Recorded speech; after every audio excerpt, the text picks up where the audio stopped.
All right, folk, in with Pasquale. Pasquale, what after a couple minutes away, any closing thoughts about that Kylo versus Han match we saw? Yeah, I think I. Oh, is this one? There's a fist bump. Is this over? Can't tell.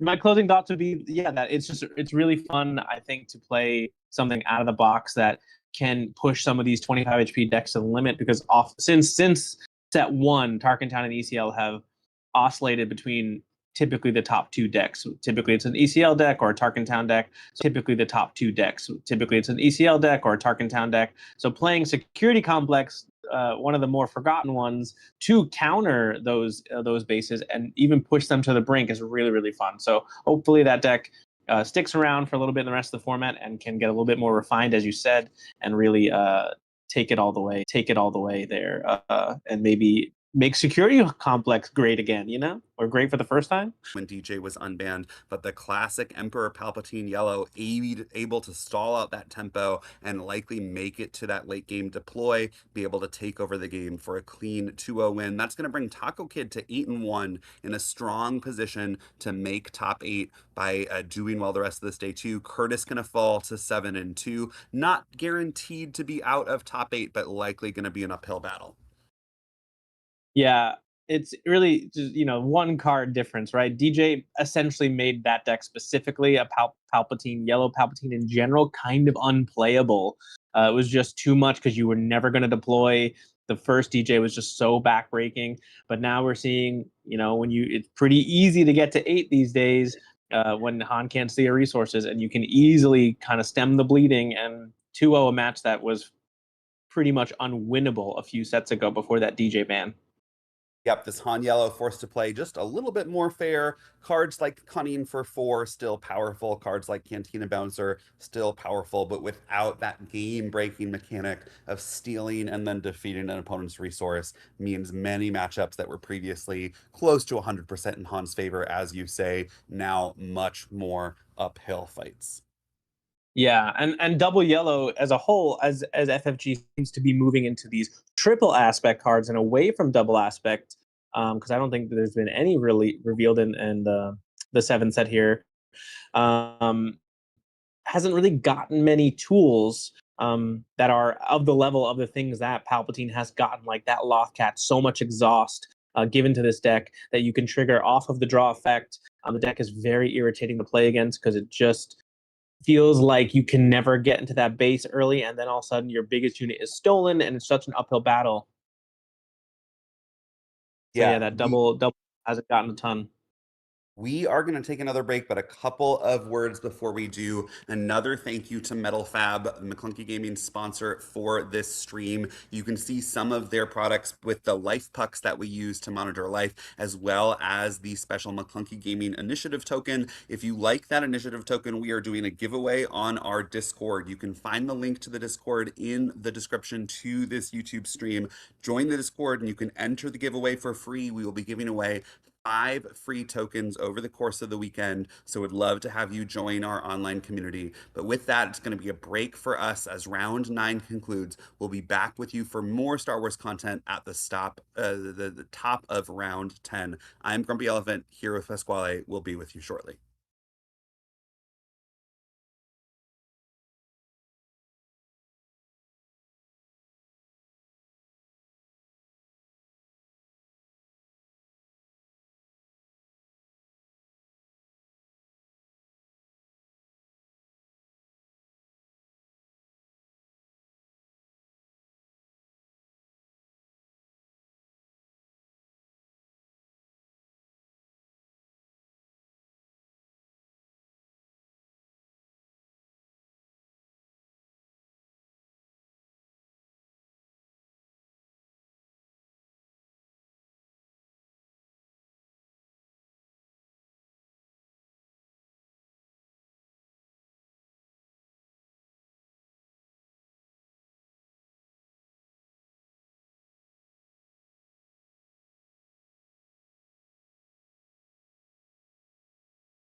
Welcome back, folks. Grumpy Elephant here with Pasquale to continue McClunky Gaming's coverage of this sector qualifier here in Mesa, Arizona. We have Swiss round 9 over, so we'll be heading into round 10 shortly. But while we wait for that, Pasquale and I have some exciting and interesting meta updates for you. We've been following the 320 players who sat down for round 1 of the tournament over the course of 9 rounds yesterday. The first of 4 rounds today is going to be done, but crucially, the question on many folks' minds is which decks did well yesterday, which decks overperformed, and how did the presence of the meta shift from day 1 to day 2? We can now answer some questions for you. We've got the percentage conversion rates for each of the top decks moving from day 1 to day 2. And even though it seems like it's a Han 2 ECL's world, there are a couple of other decks that actually outperformed Han 2 ECL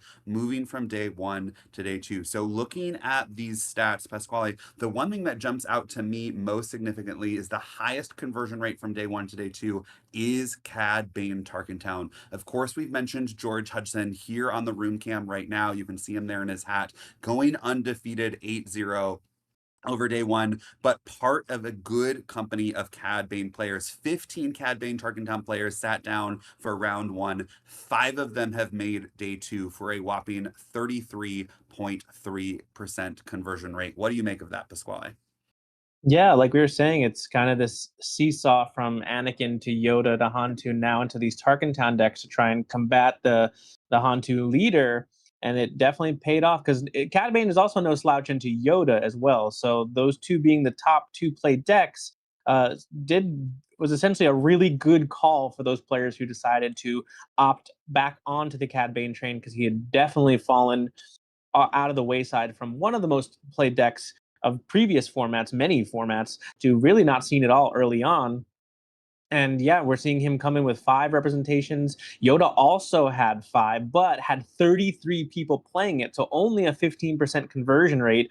Now, on top of that, Han 1 Green, which obviously won that Beatle first event, had 4 out of 13, so also a 31% conversion rate for Han 1 Green. Some very notable players running that. Justin from KTOD, Sunny D, to name a two players that are typically on that deck at a lot of events. Yeah, Han 1 Green, an old classic showing up in strong force at this sector qualifier, doing quite well with that almost 31% conversion rate. Those 2 decks that you mentioned, Han 2 ECL and Yoda Data Vault, those were the top 2 most represented decks in the meta at the start of day 1, with 35 Han 2 ECLs and 33 Yoda Data Vaults, both coming in at about 11% of the meta. Both represented well in day 2. 4 Han 2 ECLs made day 2, 5 Yoda Data Vaults made day 2, but there's a little bit of an asterisk on both of those conversion rates. So for Han2, even though there's 4 Han2 ECLs, it was an 11.4% conversion rate. So basically a third of the conversion rate of these other strong decks, Cad Bane Tarkentown, Han Solo, Green. And then for Yoda, although there's 5 in day 2 for a 15.2% conversion rate, that's quite respectable. It actually overperformed the 11% meta share that it had at the start of day 1. We had to go all the way down to the second page of the standings to find the highest ranked Yoda Data Vault in day 2. So a small group of Yoda Data Vault players did do well enough to make day 2, but an incredibly uphill battle if any of them want to make top 8, certainly having to win out. And even then, based on breakers going into the start of day 2, may not be strong enough to actually make the top 8, might bubble out at, 9th, 10th, 11th, or 12th. Yeah, it's going to be really interesting to see how that plays out. I think the most interesting deck that I've seen on this list, beyond the Kylo Ren security complex that we just featured, there was a Supreme Leader Snoke Data Vault that snuck into this day 2. There was only one of those in the day 2. I probably only one in the entire event, and they were able to sneak in to the day 2 top roughly 50 players here. So really exciting to see some brews popping up here and there. Yeah, likely another player on potentially a pet deck, a leader that they've really enjoyed since it's come out, and they've probably spent hundreds of hours fine-tuning their particular build, identifying meta matchups, and figuring out how to beat them. One other statistic that I want to highlight, it looks like we've got pairings for round 10, so players are going to be taking their seats. We'll be bringing coverage to you shortly, but I want to highlight the third most played deck in the entire tournament, day one, was Admiral Piet Red. 19 players chose to bring that deck, 6% of the meta. Of those 19 players, a single Admiral Piet made it to day two for just a 5.3% conversion rate. We saw an Admiral Piet on stream yesterday, and unfortunately, the deck did not choose to cooperate on stream, which to me is pretty symptomatic of how the deck can operate at high level tournament play. There are draws in Admiral Piet that are simply unbeatable. If you ramp into big capital ships, there's almost nothing that your opponent can do to disrupt that overwhelming board presence. But when the deck doesn't show up like that, it can really just crumble and it can make it look like, what is this player doing? And so it's the unpredictability of that deck combined with the fact that it has very narrow lines to do incredibly well and a lot of lines that just can't hold up that I think potentially led to that poor conversion rate. But with that, we've got our feature match for Swiss round 10. It's going to be a pair of heavy hitters going against each other. On the one hand, we have Wu from KTOD bringing Cad Bane Tarkentown, that deck that's overperformed. Wu currently sitting at 8-1, facing off against George the Hulk from Bothan Network, also on Cad Bane Tarkentown. George, still the lone undefeated player remaining in this tournament, 9-0. Both players certainly at this point have top 8 in their sights, looking to get potentially just a single additional win for George the Hulk. Wu likely needing at least one, probably two additional wins to guarantee that top 8 spot for himself, but it's going to be a mirror match. The only difference, Pasquale, is it looks like Wu has chosen to bling out his Tarkentown. It looks like that might be a hyperspace foil. George the Hulk has gone a different route. He's chosen to bring the leader showcase. Yeah, these are two seasoned Cad Bane players. We don't really know Wu Ophir as a Cad Bane player, but he plays a lot of Cad Bane. He has played it in both of the Beatle 3v3 events. And George the Hulk typically plays a Cad Bane blue that he's been known for. Both of these players are now opting for the Tarkentown deck. Ophir, Wu, has won 3 PQs in a row on Yoda Data Vault. Yet, for this crucial sector, has swapped over to the Cad Bane Tarkentown, maybe thinking that Han 2 ECL was such a bad matchup for him in Yoda that he wanted to hedge his bets into Cad Bane Tarkentown, and now is sitting across from the lone undefeated, which could have major implications for the rest of this day. If Ophir is able to win, there won't be any undefeated players left in the event, which is going to certainly make the last few rounds very interesting. Yeah, we're going to start off with a little bit of a game of chicken. Round one, Wu has initiative and he chooses to pass. George the Hulk then chooses to claim, neither player wanting to play into that ping Tarkentown combination that their opponent can threaten. George the Hulk starts us off in the 3 resource phase of the game playing a Guavian Antagonizer. Wu responds with a Garandan, getting the chance to look at George the Hulk's hand, going to see a Death Star Stormtrooper, a Greedo, a Nile Marauder, and I believe that's a Waylay tucked behind there. Going to use the Cad Bane leader ability likely to ping that Guavian Antagonizer, potentially opening up the first Tarkentown, but nope, there's actually no ping from Wu, saving it. George the Hulk going to respond with a Greedo. He's going to ping himself, but Wu's going to McClunky that Garandan, going to do 3 damage to that Antagonizer, and now is going to use the Cad Bane ping to devastating effects. Going to finish off that Greedo, clearing George the Hulk's board. George the Hulk then going to simply claim initiative. Yeah, and I would guess that Ophir had definitely called McClunky there, trying to brick that, and knowing he had it himself led him play such a powerful turn 1 sequence there, and then got to take a peek at the hand anyway, and then blank the board essentially, moving straight into this this next turn here. Yeah, really a clean 2-for-1 there for Wu, taking care of 2 units, but also then getting to draw off of that Guavian Antagonizer's bounty means that both players are going to go into the 4-resource turn with nothing on board, but Wu a couple cards ahead. Again, we see the pass claim. Neither player wanting to develop anything into this board that they think is going to just die to a ping Tarkin Town from their opponent. So now we've arrived at the 5-resource turn. We're quickly approaching leader deploys with almost nothing having happened on the board this game. Yeah, it's a top end battle looking like no one willing to play any units. Both players have been able to save Tarkintown. Ophir technically up a card or two because of the bounce and the draw from Guavian. So we'll see if he's able to find something like a Ruthless Raider, which is a pretty powerful play into this mirror match. Yeah, but it's going to be a game of chicken for a while here, I think. It is just the pass claims are lightning fast here. Yeah, and we have from Claire that Wu actually named Forlom with Garandan, potentially trying to shut Mm. off that devastating Forlom Zuckuss combo. An ambush Zuckuss buffed by Forlom using a Cad Bane ping could deal 8 damage to an opposing Cad Bane leader if it was alone on the board. So trying to potentially clear that devastating 2-card combo. As you say, we're moving into what's going to be a top-end battle. Yeah, Forlorn is arguably the best card in the entire deck, I think, followed closely by McClunky. So Wu calling one of those, obviously a very smart decision. If you've ever sat across Cad Bane going into that 4-resource turn, you know how powerful that 4/4 ambush, then ping, then Tarkin Town can be, clearing 2 of your best units and normally leaving the Forlom behind for a follow-up Zuckuss play. Really devastating. Yeah, a little bit of a pause here as the players are trying to go back in time. When Wu used that McClunky on Garandon, he did 3 damage to the Guavian Antagonizer and used the Cad Bane ping to clear a Greedo. The bounty on that Guavian Antagonizer would require Wu to draw a card, so it's not an optional trigger, which means if missed, it would be a game state error that a judge would potentially have to go back in time and correct. Likely it would be simple enough to say, draw the card now, but important to make sure that we get things accurate for this high stakes game as we move forward. Yeah, it's also interesting because technically it is mandatory, but it doesn't have to be claimed. But George does have to remind his opponent to claim the bounty.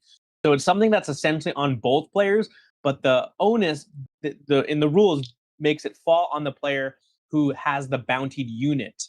So it'll be interesting to see what comes of this. If there's any sort of warning given or something, it's probably going to be very slight. And like you said, I would assume Ophir is going to be able to claim this bounty one way or another if George did not remind him. Yeah, certainly not enough to warrant any kind of game loss in this state. Probably just an oversight from one or both players. But nonetheless, we want to make sure that these high stakes games are as accurate as possible. It looks like there's the card. A judge has said, yes, draw the card for that bounty. And it looks like gameplay is going to continue. As again, nothing happens in our 5-resource action phase. Both players going to arrive at this Cad Bane leader flip turn with 0 damage on their bases.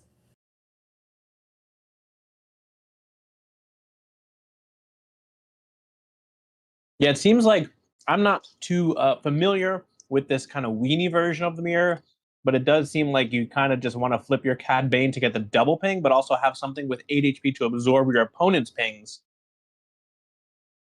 It's going to be an And early deploy mm, from George the Hulk, spending 3 resources to throw a sudden ferocity plot. That means this Cad Bane is now going to hit for 7. When you have 25 HP to work with, 7 at a time is quite a lot. yeah, really big Cad Bane threatening a lot of stuff here with still 3 open. Now a hot shot blaster can clear the opponent's Cad Bane. So Ophir now having to play very defensively on his own flip turn because of how quickly George can finish off Wu's Cad Bane, which would be, I think, backbreaking. And I think we Yep. did see a hot shot in the row there for George, and he's just going to go straight to base for 9. It's going to be a Guavian antagonizer from Wu that's going to use the Cad Bane ping to deal 1 damage to George the Hulk's Cad Bane. George the Hulk, as you say, hitting Wu space for 9, but that means he spent all of his resources, is not going to be able to use his own Cad Bane leader ping, and gives Wu now full reign with 5 resources and a leader deploy to figure out how to solve this massive aggressive threat that George the Hulk has managed to build. Yeah, crucially here, there's no HP given to CAD, so it's just a big front end. So some ambushes can help clear the way, but it's still going to take a lot out of Ophir to get rid of this CAD. Otherwise, you 3 attacks and you lose the game. So the CAD Bane has to go. It's going to be another McClunky that's going to return the Guavian antagonizer to hand. It's going to deal 4 damage to the Cad Bane. Uh, Wu continuing to spend resources. Yeah, 1 4-LOM away now, and that Cad Bane is toast. It is the 4-LOM ambush from hand that's going to clear the Cad Bane, and now it's Wu able to deploy his own Cad Bane leader onto an empty board, crash in for 4, and now we've got 9 health on Wu's Tarkin Town to 4 health on George the Hulk's Tarkin Town, but Wu with a fully healthy Cad Bane leader facing off against George the Hulk's empty board. Yeah, this feels backbreaking for George. I'm not going to lie. Having your leader cleared up so quickly, only able to get 9 damage out of it, I don't think is really what he was hoping for. I think he was hoping for that to cause a little bit more trouble, some more trades. But in the end, not really going to get there. This 4-LOM ambush on the 7 resource turn going to crash into Wu's Cad Bane, dealing 4 damage on attack, exhaust the Cad Bane leader to deal a 5th damage, 4-LOM taking 2 damage in return, and Wu in response simply turns his Cad Bane leader sideways, says 4 more to your base, is going to bring George the Hulk's Tarkin Town base up to 8. George the Hulk responds by spending his last 3 resources on a stolen AT hauler, the first presence in the space arena of the game. Yeah, I'm a little surprised Ophir didn't play there to guarantee the kill on the 4-LOM. But I'm sure he has some other answer here anyway. That's a Waylay the AT hauler. The Guavian antagonizer is going to use that Cad ping to do the last 2 damage to the 4-LOM, and now it's Wu's turn to deploy a stolen AT hauler in space. So Wu now, having evened up the damage race, it's 8 damage on George the Hulk's base to 9 damage on Wu's base, but Wu sitting with a massive 10 power on the board, again to George the Hulk's nothing. Yeah, like I said, having your Cad Bane only deal damage to base, not really what you're after. And as you can see, Ophir's Cad Bane here has now done 8 to base, cleaned up 2 units, and has allowed him to really get quite ahead here. It's going to be a second 4-LOM from George the Hulk to finish off that Cad Bane leader. The exhaust is going to throw the 1 ping onto the stolen AT hauler. Funny that Wu named 4-LOM with his Garandon. George the Hulk did not have it, but has subsequently drawn into back-to-back 4-LOMs on these next action phases of the game. Yeah, like I said, it is arguably the best card in the deck, and we're seeing why. It's able to kill a lot of the units that Cad Bane plays and survive. And now we're seeing George's first McClunky to make sure he still has access to that ambush. Yeah, one of the most powerful cards in the deck, certainly in this mirror as well, the ability to throw 3 damage onto a unit and use the ping to throw 1 damage on another. In this case, the 3 damage is going to take out the Guavian antagonizer. George the Hulk is going to draw a card from that bounty. Wu has crashed in for 4 with his stolen AT hauler into George the Hulk's Tarkin Town, bringing it to 12. And now Wu plays a Zuckuss, a massive 6 power threat, only for it to be waylaid by George the Hulk. Wu then spends the rest of his 8 resources to bring out a Mist Hunter, a 3/4, his second spaceship that's going to threaten to draw cards every time Wu plays a bounty hunter.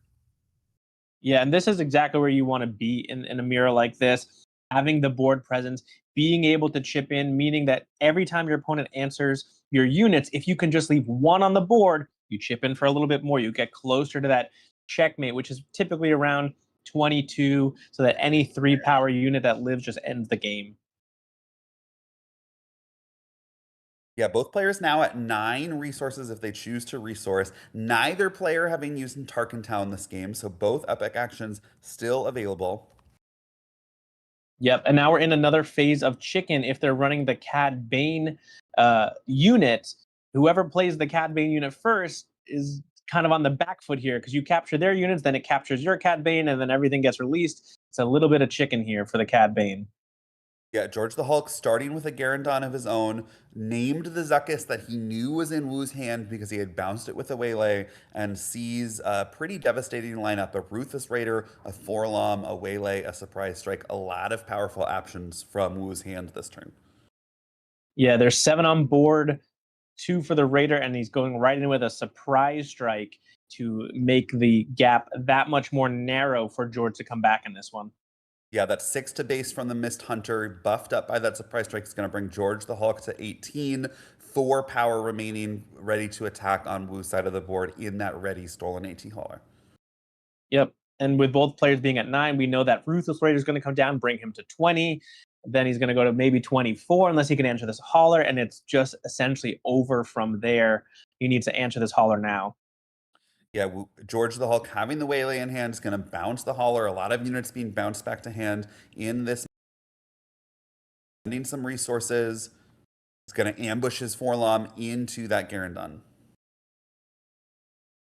Yep, the magic number for Wu here is 23 because he has that burn damage off the Ruthless Raider. So getting in for 4 or 3 gets him 1 step closer next turn, and George is really on the back foot here. We're going to see the first Tarkin Town of the game. It's going to be the Tarkin Town used in the space arena to clear out that Mist Hunter from George the Hulk. Wu's going to respond by redeploying another spaceship. It's now a healthy stolen AT hauler into the space arena. Wu going to respond by George the Hulk going to respond by ambushing his Forlom for a trade into Wu's Forlom.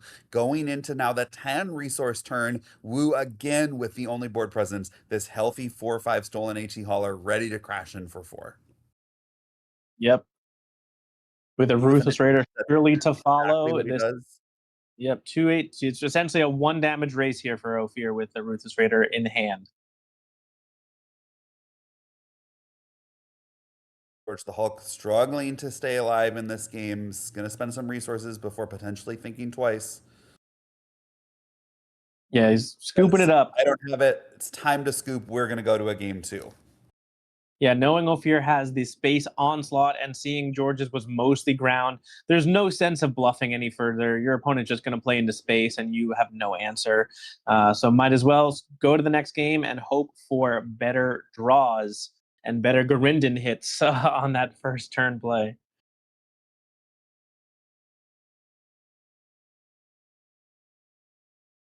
Yeah, funny to see how matchups like this can feel totally different than if you play this Cad Bane Tarkin Town deck against one of the bigger meta threats, things like Hantu ECL, things like Yoda Data Vault. Both players know just how devastating a loss of early board control can be. The ability for Cad Bane's ping to just delete some of those weenie units that really shine in other matchups means players have to be cautious about their early turn plays, which is why we see pass, pass, pass, claim, the most common rhythm being players trying to just delay to those Cad Bane leader flips. And in this case, it was George the Hulk who broke tempo first. He said, I'm going to deploy my Cad Bane. I'm going to make him a massive threat by throwing a sudden ferocity and then a hotshot blaster on, smacking base for 9. But because Wu was able to answer that massive Cad Bane so cleanly, the combination of a Cad Bane ping plus a McClunky plus a Forlom ambush just left Wu in the driver's seat for the rest of that game 1.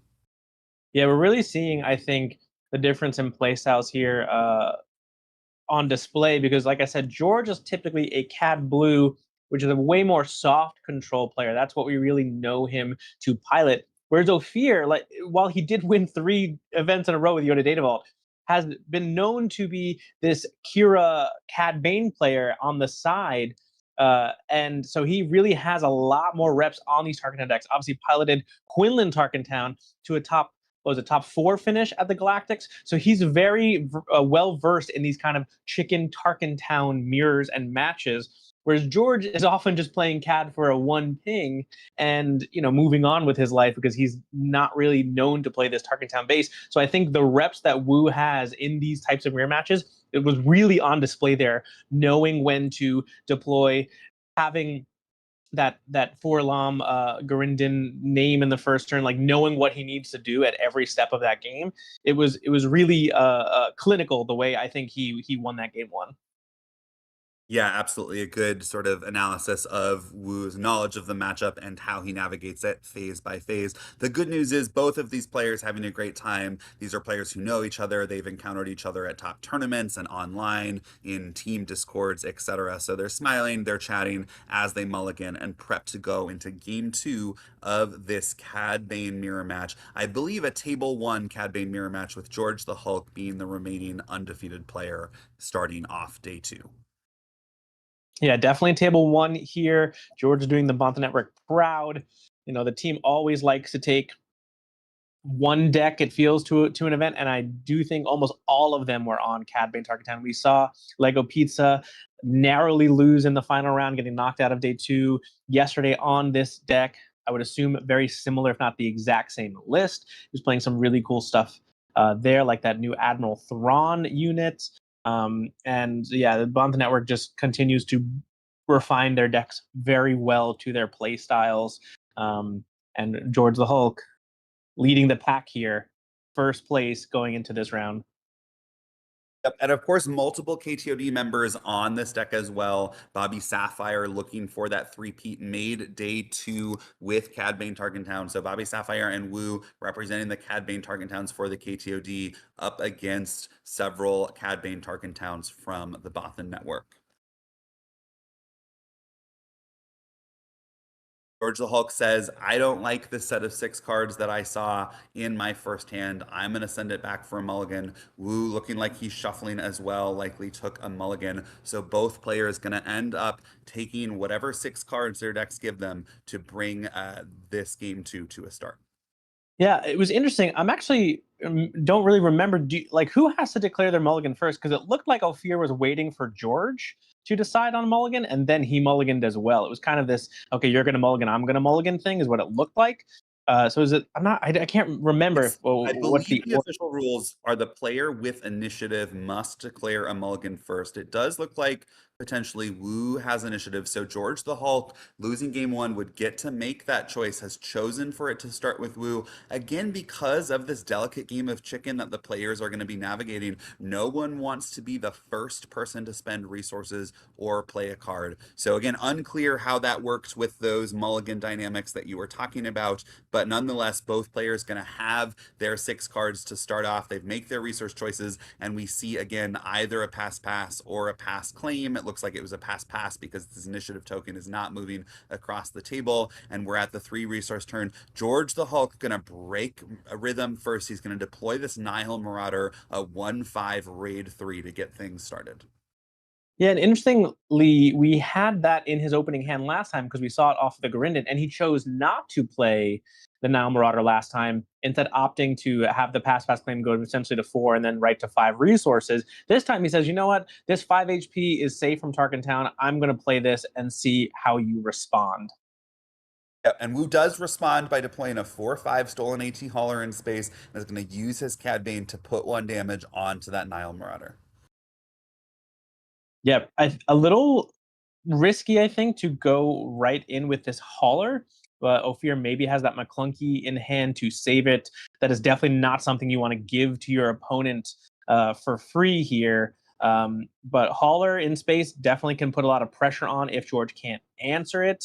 And Ophir now using Tarkentown instead of just flaming. So Tarkentowning before he passes his turn. Yeah, an interesting choice. Using Tarkentown to bring the damage on that Nile Marauder up to 4 does give George the Hulk initiative. George the Hulk snapping off the McClunky, gonna save that Nile Marauder from almost certain death, return it to hand, and deal 3 damage to that stolen AT Hauler, combined with a 1 damage ping from Cad Bane. Gonna finish off that stolen AT Hauler with his own Tarkentown, and is gonna be able to take that stolen AT Hauler and now bring it to his side of the battlefield.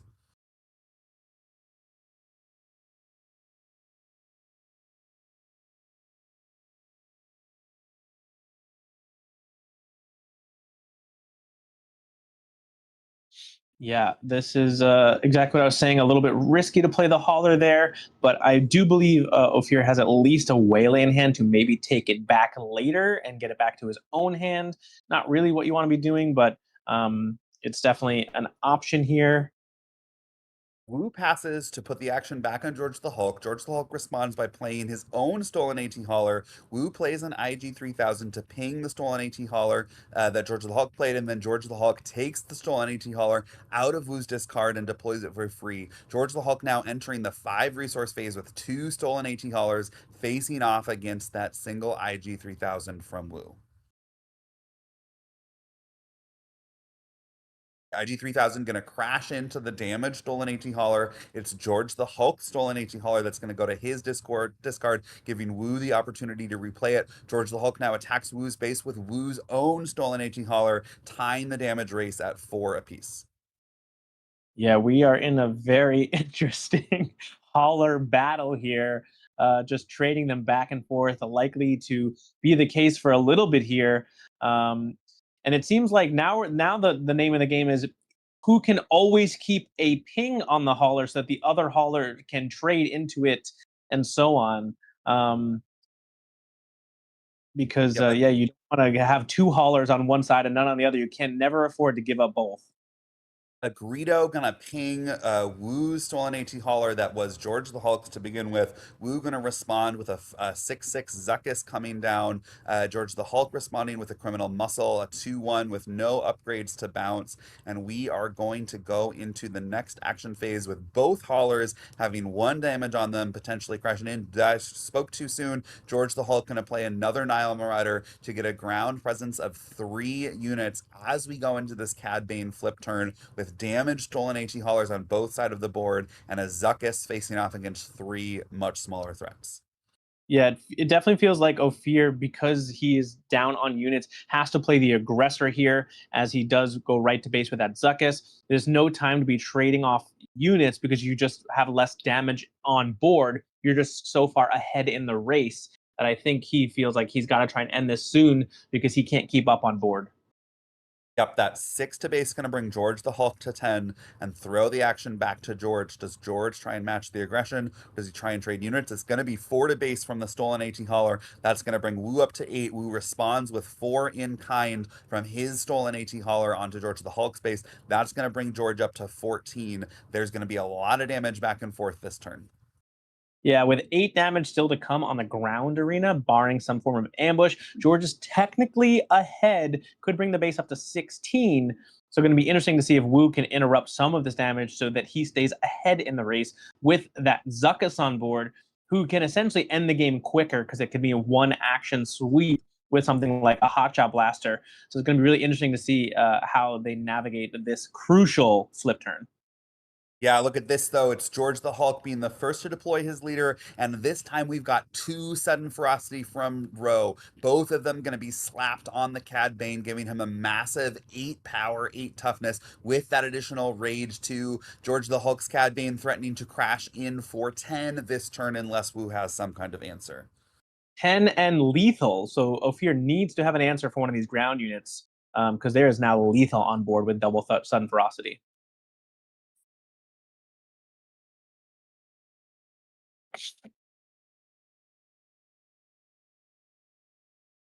Wu, taking a moment to think, almost certainly recognizes that George the Hulk now has lethal, as you say, with this new 10 power threat that has emerged. It's going to be a flip from Wu, followed by a sudden ferocity of his own.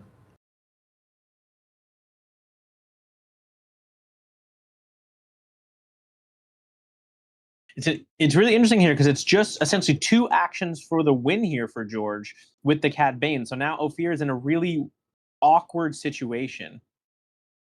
Yep, and the first of those actions is George crashing in for 10. Wu responds by crashing in for 7. That's going to bring George the Hulk to 21. Both players technically in check, able to die with a single attack. But George the Hulk, with additional actions this turn, able to potentially kill Wu before Wu ever has the option to ready his units. Yeah, I don't see a way out of this for Ophir because George can just attack with one of these units, take him, let's say, to 20 or 22 with the Nile Marauder, and then he has to respond again. So then George can just claim and end the game in either arena.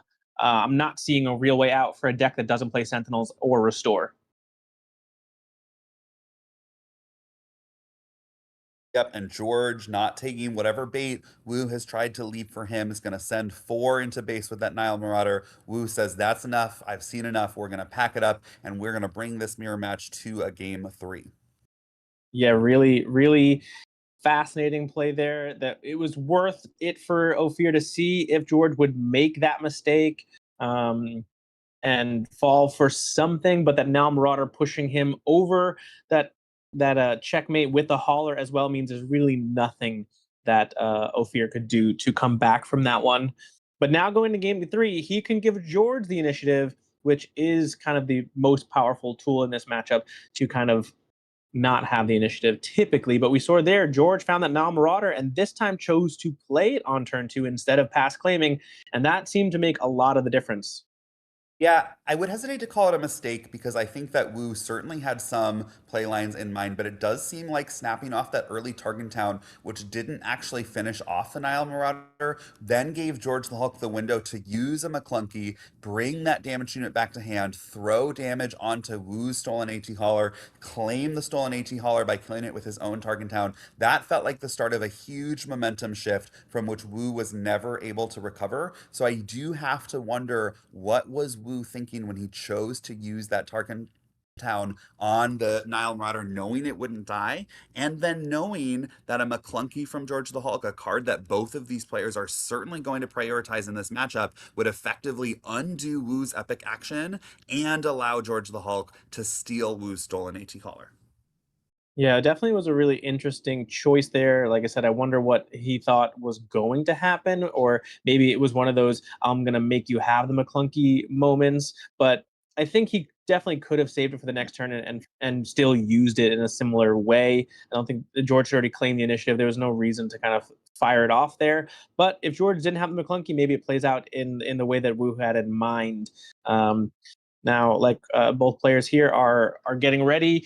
George with the initiative, admiring that beautiful McClunky token before he drew his cards, and is now debating over a mulligan. Yep, George gonna say, I'm good with this. I'm gonna throw my 2 cards down. Wu says I can do a little bit better. I'm gonna bring those cards back. I'm gonna shuffle up, and I'm gonna have my deck give me a new set of 6. Yeah, I really wonder what the a very aggressive mulliganing has been for. Ophir, I think, has taken a mulligan in all 3 games, so clearly knows what he's looking for. I wonder if it is that Garindin McClunky combo that he had in game 1, trying to snipe a powerful 4 or McClunky out of George's hand, bounce it back, and get a double kill on a double 1-drop opening. Yeah, both players showing that they're not looking to do early aggression, which means there is time for players to play out those kinds of combos, right? Learning what's in your opponent's hand, disrupting it, taking key cards, bringing the Garrington back, and doing it all again. Yeah, and we're seeing the power of sudden ferocity, honestly, in all the matches. George really leaning into Voltroning that Cat Bane in all 3, well, both games there, but double sudden ferocity in the second game. Ophir trying to match that in the second game himself, but not able to get there in the end. Yeah, look at this though. George Falk says game 3 is going to go a little bit differently. I'm going to play a Guavian Antagonizer to start things off, and Wu says I'll respond in kind. My Guavian Antagonizer is going to throw a ping on your Guavian Antagonizer. George says I in fact have the second 1-drop. I'm going to play the Greedo. I'm going to throw the ping of my own onto your Antagonizer. Wu says that's fine. I'll use my Tarkin Town to wrap up your Antagonizer and draw a card. George says sounds like a great idea. I'll use my own Tarkin Town to throw 3 damage on your damaged Antagonizer. All draw a card, and after the dust has settled, it's George the Hulk who moves into the 3 resource turn with a Greedo on the field, facing off against Wu's nothing. Of course, that Greedo with a single HP, likely to die from a single ping from the CAD leader, and yes, it's going to be a stolen AT Hauler from Wu, exhausting the CAD Bane leader to throw 1 damage onto that Greedo, and now Wu has a stolen AT Hauler, both Tarkin Towns used, George the Hulk with 3 resources remaining. Yeah, and crucially, Ophir's follow-up play was in space, so he couldn't get kind of luck-sacked by the Greedo there, dealing 2 damage off the top by finding a non-unit. So thankfully, he was able to have the hauler and put the pressure on the game here for George to answer, and he does answer with a similarly powerful unit in the ground arena in that now Marauder. Yep, that Nile Marauder are going to use the Cad Bane exhaust to throw 1 damage on the stolen AT hauler. Both players entering the 4 resource turn with no damage on base. But look at this, it's going to be a 4-lom with a Cad Bane ping to finish off the Nile Marauder. A 4-lom responding by George the Hulk, ambushing into the 4-lom, but that's going to make a trade, which means that after the dust has settled on this 4 resource turn, it's Wu with a stolen AT hauler with 2 damage, crashing into George the Hulk's base for 4 damage, the first damage of the game of this important game 3 in Swiss round 10. Yeah, and this is almost why I was mentioning that it was important that Ophir pivoted to space to finish the Greedo off, because the Now Marauder, while also a pseudo 4/5, dies to the Forlom, whereas there's no ambush in a deck like this for the stolen AT hauler. Yeah, potentially a first sign of weakness from George the Hulk, having to spend resources not to develop his board or defeat the stolen AT hauler. Instead, it's a no good to me dead to exhaust the stolen AT hauler to buy him a little bit of time. Wu's going to respond with a Mist Hunter, getting another spaceship threat, and all George the Hulk can do in response is play a Guavian Antagonizer to ping another damage onto that AT hauler. Wu responds with his own Guavian Antagonizer. It's going to throw the Cad Bane ping onto George the Hulk's Antagonizer. George the Hulk then has a Greedo to add to the ground arena. We're now moving into the 6 resource turn. That stolen AT hauler is going to still be exhausted from the no good to me dead, but Wu going to ready his Antagonizer and his Mist Hunter. George the Hulk going to ready his Greedo and his Antagonizer as George the Hulk considers what to resource. Yeah, another Forlom here would be backbreaking for George the Hulk. He can ambush in, kill the Guavian. The Greedo can get pinged off by the Cad Bane, and now you're staring down this massive board. And we saw in game 1, this Hauler Miss Hunter combo is kind of what took Ophir across the finish line there, and he's got it again. Yeah, George the Hulk saying, I wanted things to go a little bit differently. I was going to play the 1-drops this game. It hasn't necessarily panned out. And there it is. The Forlom that you called. It's going to ambush into the Antagonizer. It's going to use the ping for Greedo. George the Hulk does flip the top card of his deck. It's a McClunky that is going to trigger Greedo's win defeated ability. That 2 damage will be enough to finish off the Forlom. A little bit of relief for George the Hulk in an otherwise, as you say, backbreaking moment. Yeah, I think if the Greedo misses there, it is essentially game over for George the Hulk. That does buy him quite a bit of time, honestly, because now he can develop his Cad Bane, maybe get some sudden ferocities on it again, and have a massive threat of his own, with maybe another unit to boot. But not having the Forlom there to enable something like an ambush Zuckuss next turn is really, really important. There's the Cad Bane flip. There's the sudden ferocity we're used to seeing, but it's Wu who has the no good to me dead this time. Gonna exhaust that Cad Bane leader and make sure that he stays down for at least the next action phase. George the Hulk gonna respond with a Nile Marauder. Wu says, I'm happy to put this 2 damage on my Guavian Antagonizer and crash into your base for 3 with this Mist Hunter. Wu, having yet to deploy his leader, is instead gonna send 2 to base with the Guavian Antagonizer, gonna deploy Cad Bane and then send 4 to base. And all of a sudden, George the Hulk is at 14 damage with a suited up Cad Bane leader that is not going to ready this turn. Yeah, there's game on board here with Ophir's Cad Bane, Miss Hunter, and Hauler. So one of those needs to be answered, or that 11 damage that presents is just game over. Ophir is also able to draw a card off the Miss Hunter, furthering his card advantage. This was their math wrong? Maybe it's only 13. I thought the math was correct, but maybe there was a damage added somewhere. Okay, so technically not lethal if the Guavian dies at this point, but a pump is still lethal. So George really, really on the back foot with that exhausted Cad Bane. Yep, and Wu's base, of course, still at 0. So George the Hulk not only needs to stop this aggression, but needs to find some aggression of his own. He's going to start with an IG-3000 that's going to finish the Guavian Antagonizer. He's going to throw 1 damage on the Mist Hunter. George the Hulk now choosing where else to put his remaining 1 damage. It's going to be the Cad Bane leader, and then the Cad Bane ping from that IG-3000 is going to force another 2 damage. Wu's going to put that on the Mist Hunter, so still 3 units on board, ready to go directly to George the Hulk's base. Yeah, and we're 1 hot shot away from game if all these units get to go right to the base. We're going to start off with a stolen AT hauler. That's going to do 4 to base, bringing George the Hulk to 17.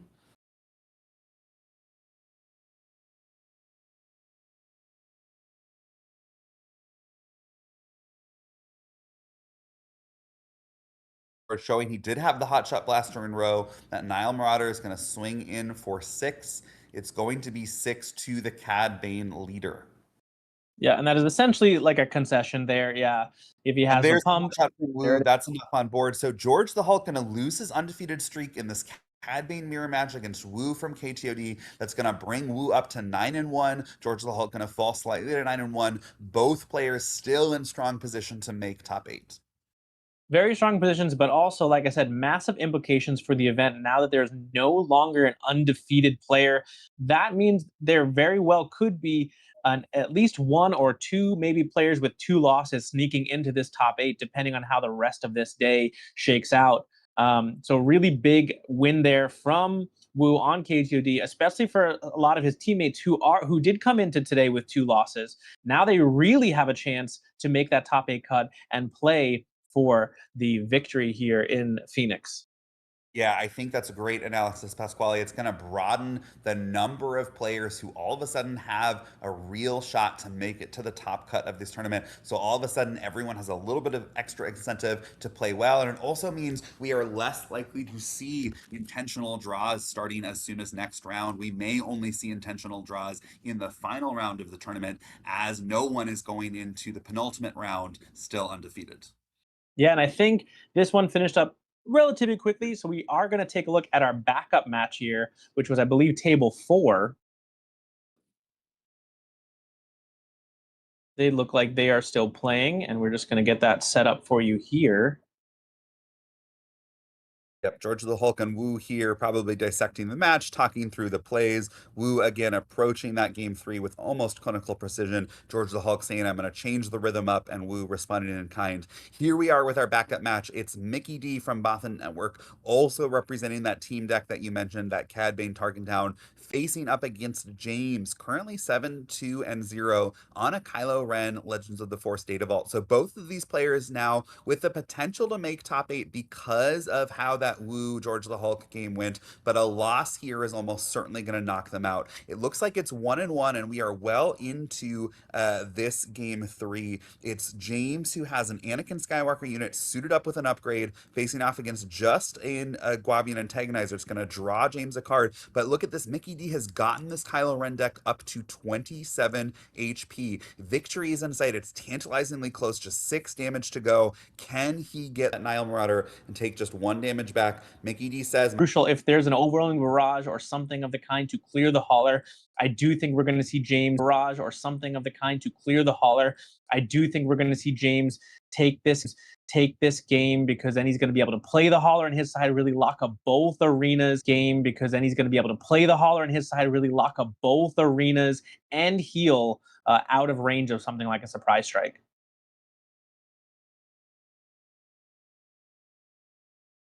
James choosing to play another Anakin Skywalker. He's going to have to defeat his suited up Anakin Skywalker due to the legend rule, which is going to look at this. Wow.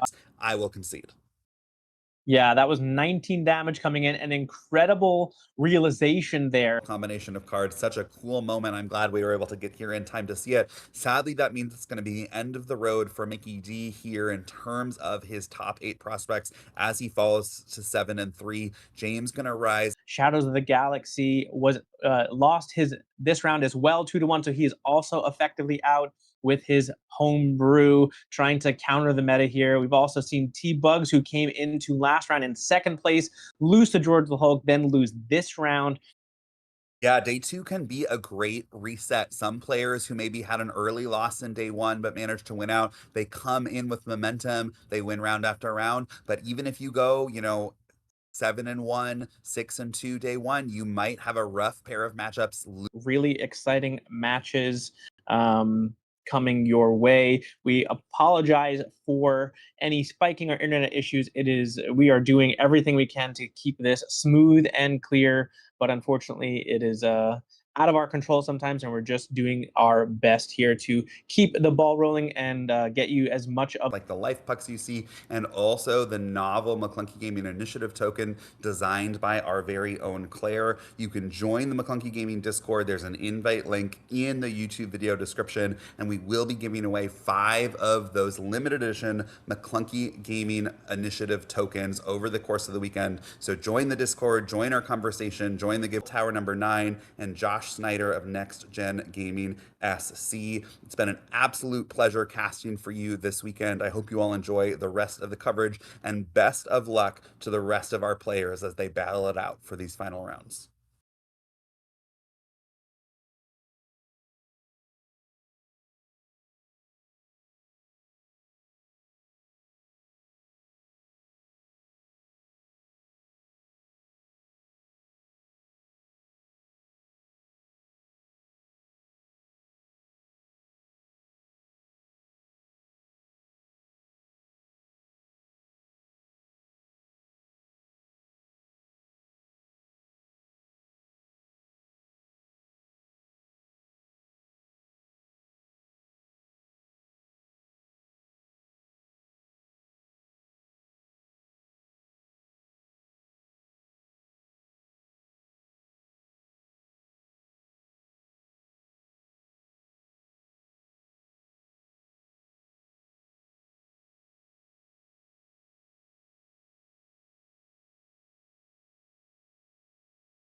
Hello, everyone, and welcome back to the live stream here on McClunky Gaming. We are bringing you live coverage of the sector qualifier in Mesa, Arizona. I'm Josh Snyder, and joined with me, I've got TowerNumberNine. Tower, still in the morning time where you're at. You're over there in California, but we're ready to see some more Star Wars Unlimited action. Just had a fireworks show in the last round, and we've got a lot more action coming today. Let's see who's going to come out on top of this sector qualifier. Yeah, this should be exciting, Josh. We're getting down to those last few rounds of Swiss. I believe they'll be running with 12 rounds of Swiss for this event, so we have only two more to go. And that competition's heating up as more players are out of contention for the top cut and others are fighting to maintain their placement or maybe get to that record where they have a chance of bubbling in. Yeah, a lot on the line for sure. These players competing for 250 points on the leaderboard. Now, all of the players that made day two, and there were 42 players in total, all secured at least 15 points. And if you can finish in the top 32, you will secure 25 points. But these players, of course, playing for a lot more than that. If you make the top eight, you will secure 100 points on that leaderboard, which is good enough to get a spot in the main event at the Galactic Championship. 100 points is what you need to compete in the main event. But the top 32 on the leaderboard will have their travel expenses covered to the Galactic Championship. So a lot of these players grinding and trying to score as many points as possible, get as high as they can on the leaderboard, and try and finish in the top 32. And it's going to be That's right, exciting how it Josh. shakes out over the next few months. That free flight and hotel can be very enticing. Someone wanting to not only travel to Las Vegas for that Galactic Championship, but to have FFG pick up the bill for that trip. And, so even once you've made your 100 points, for some of these frequent tournament competitors, that is by no means the end of the grind. Yeah, you're absolutely right. Now, coming into day two here in Mesa, we see the most represented decks in day two: Cad Bane, Tarkin Town, Yoda Data Vault, Emperor Palpatine, Cunning, and Han 1 Green also showing up in force. And then you had Han 2 ECL. Those were our top five decks in day two. In day one, what we saw last weekend, top three most represented weekend: Yoda Data Vault, Piet. And this week, Han, great performance last week, actually jumps up to number one, was the most represented. Yoda Data Vault just yet red. So the top three decks still there in the top three, just a little bit of a shift. And now we've seen Cad Tarkentown kind of convert very well with the players that in Mesa, just trying to attack these Han 2 decks. And so far, they've found pretty good success. That's right, Josh. I think historically, Tarkentown has been identified as or the Han 2 ECL decks in particular, and actually really not just the Han 2 ECL, but Han 2 in general, his leader ability playing a unit more cheaply but inflicting damage on set that unit up to be removed by Tarkentown. So Tarkentown is kind of a natural counter when Han 2 is a popular pick in the environment. Yeah. Definitely curious to see how Cad Bane will end up at the end of the day. We know currently there are two Cad Bane Tarkentown decks of those players at the feature table last round. That was Ophir, Maram, or Wu, and George Hudson, George the Hulk Hudson, as they faced off. Now both of those players 9 and 1, sitting at first and third in the standings. So Cad Bane Tarkentown definitely a real contender here for the copies of Han 2 in the top 8 right now. So we'll see how it turns out for Cad. But as we get ready for our round 11 feature match. It's going to be Eric versus Isaac B. We've got Eric on the left piloting Yoda. Maybe Han. I see Yoda, but we're seeing Han Blue Force. Not sure if it's going to be Yoda or Han.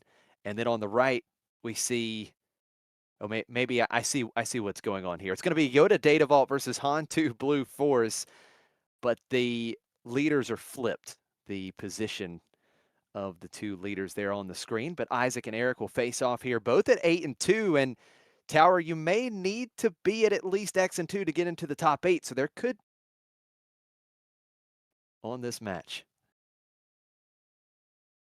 Situation where Eve, as was being discussed, which is unfortunate, but I think definitely will not make it. So if either of these players loses this round, I believe they are out of contention. No pressure, right? No pressure at all.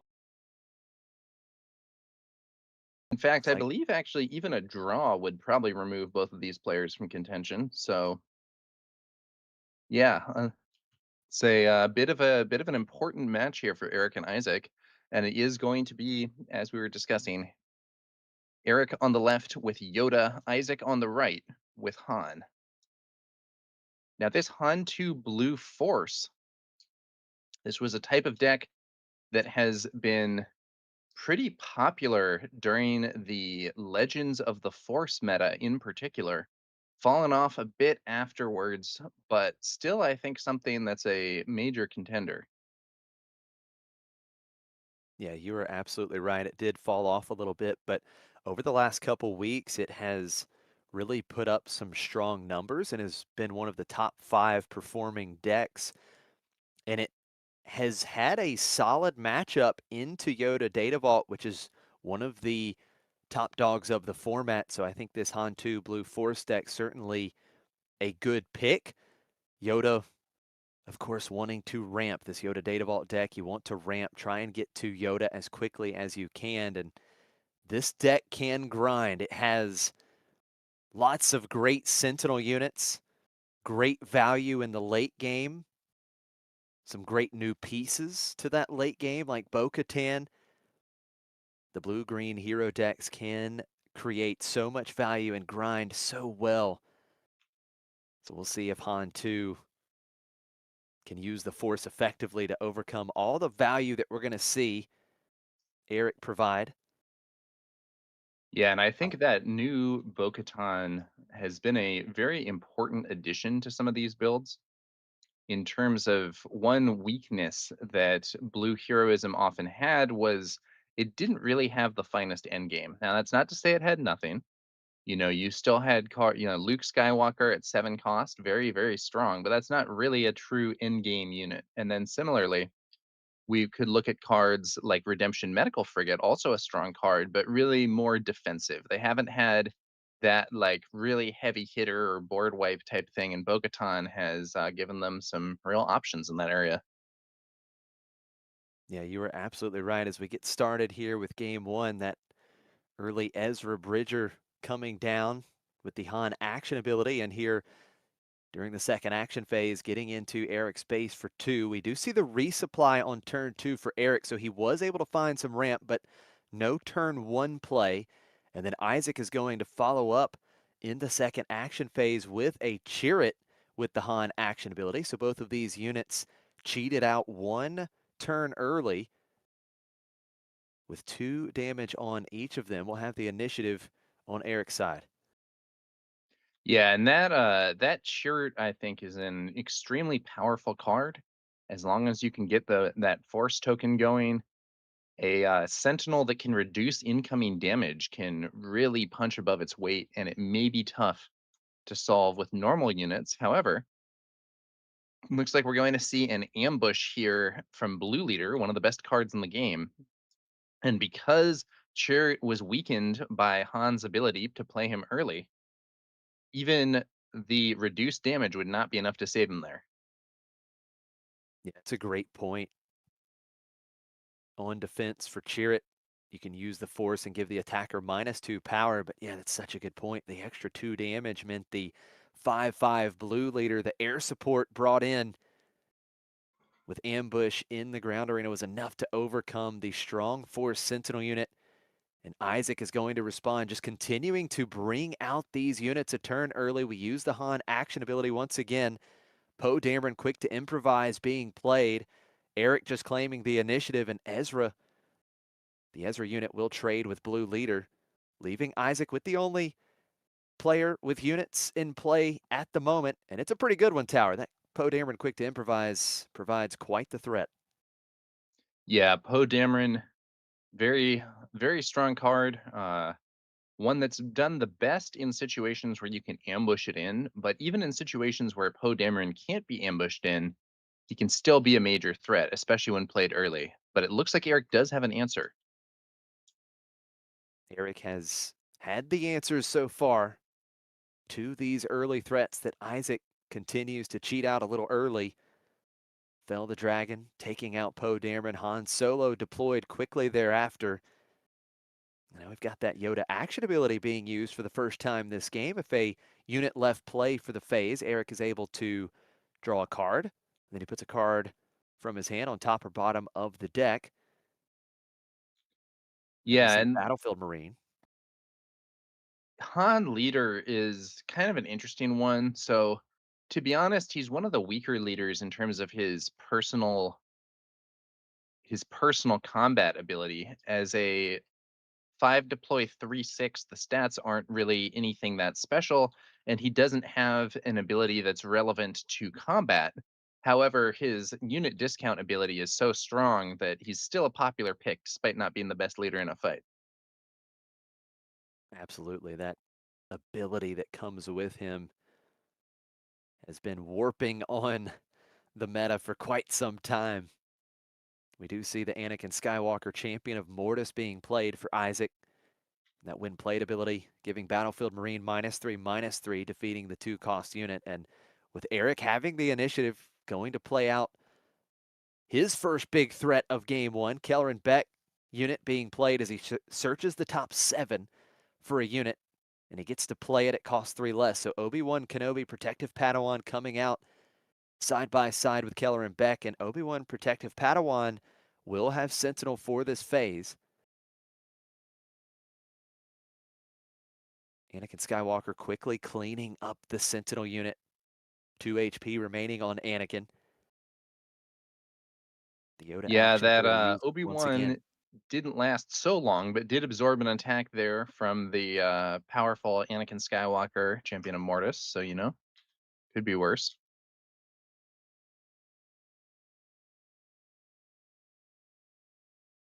Now Isaac going to continue to, looks like continue to put some pressure on an attack with Han Solo leader unit, bringing Eric's damage total on Data Vault up to 9. Now we do see Yoda deployed. Here's that when deployed trigger, and it's going to be a Battlefield Marine on top. And unfortunately, he needed to discard a card with 6 or more cost to be able to hit the non-leader unit, that Anakin Skywalker. So will not get any value off of the when deployed from Yoda.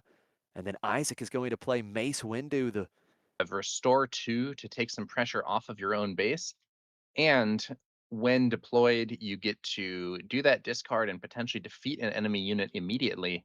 In this case, Eric wasn't able to find an expensive enough card off the top of the deck there in order to clear that Anakin. So Yoda had somewhat less impact than he does in a lot of games, but he's still going to be a significant threat with those stats and the restore. And it looks like Isaac wants to try and remove him pretty quickly. Yeah, I think that would probably be for the best. Yoda has 5 HP remaining after being dealt 4 damage from the Mace Windu when played ability. And now Mace Windu going to come across here. Does have the option to take out Yoda. That is going to be the play. And overwhelm damage sneaking through. 8 damage on Data Vault now as Mace Windu takes 4 damage. Still has a couple HP remaining, but now Kelleran Beck has opened up a big swing here. 7 damage to Eric's base. bringing this blue force base up to 11 damage.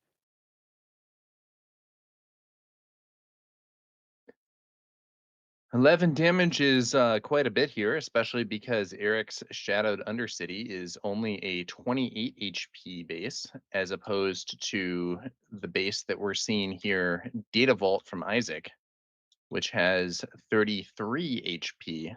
So with both players on 11 damage, one of them is a lot closer to being defeated than the other. That is absolutely right. Obi-Wan Kenobi, Protective Padawan, joining the ground arena once again for Isaac. And it will have Sentinel for this phase. Whenever you play a Force unit, Obi-Wan Kenobi gets Sentinel, and that counts when you play Obi-Wan Kenobi. And now we're going to see Eric playing Luke Skywalker, the Jedi Knight, giving Obi-Wan Kenobi -3, -3.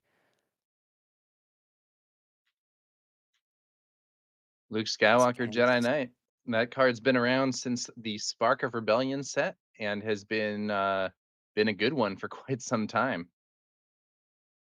Yeah, that card is such a staple for these decks that have Vigilance and Heroism. Such a good card.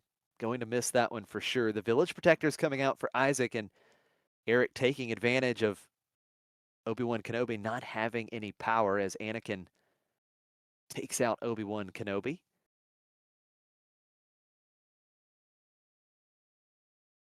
Isaac with the initiative, going to attack and defeat the Han Solo leader unit right away, so Eric will not be able to use that Han action ability this turn, possibly playing an expensive unit for one less resource. We do see Luke Skywalker taking the shield token off the Village Protectors and restoring 3, back down to 8 damage on Eric's base. But here comes Bo-Katan, -3, -3 to Eric's board. That defeats Anakin Skywalker and Mace Windu. And 2 experience tokens given out here. 1 to Bo-Katan, 1 to the Village Protectors. Really strong play for Isaac. Yeah, Josh, we were discussing what a powerful card she has been for blue heroism, and yeah, we're seeing it right here. Eric now in a very unfavorable board position. We'll see whether or not he can recover.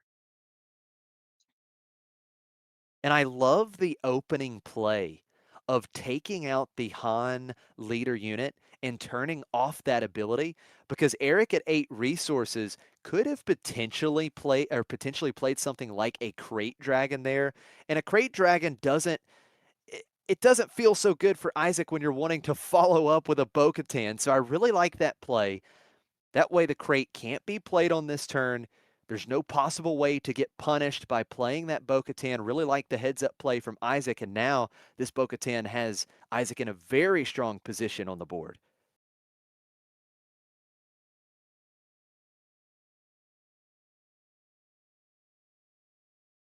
Yeah, let's see what Eric has as an answer, if anything.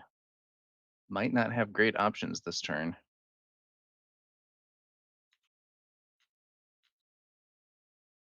Eric doing some math here. Holding on to another Luke Skywalker Jedi Knight, going to play it. That will defeat the other Luke Skywalker Jedi Knight due to the uniqueness rule, but -6, -6 to Keller and Beck. So that does take out one of the really strong units that Isaac had in play. So still a relevant play there for Eric, even though he is still behind on the board. Not necessarily the type of play that you want to be making there. I mean, playing Luke to defeat Kelleran sounds great, but when it means that you lose the Luke that's already in play, that's a lot less value than you might get in a situation where the uniqueness rule was not relevant. So I think Isaac definitely seems like he's pulling ahead of Eric here, but we'll have to see how it develops.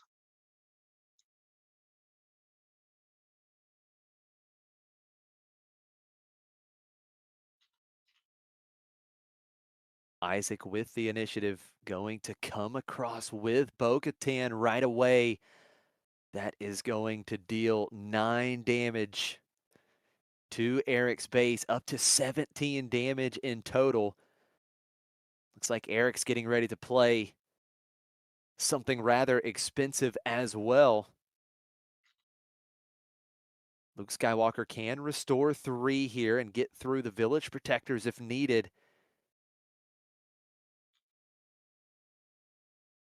Oh, and we're going to see Bo-Katan for Eric as well. Bo-Katan will take out the village protectors, as Isaac's units will have -3/-3 for this phase.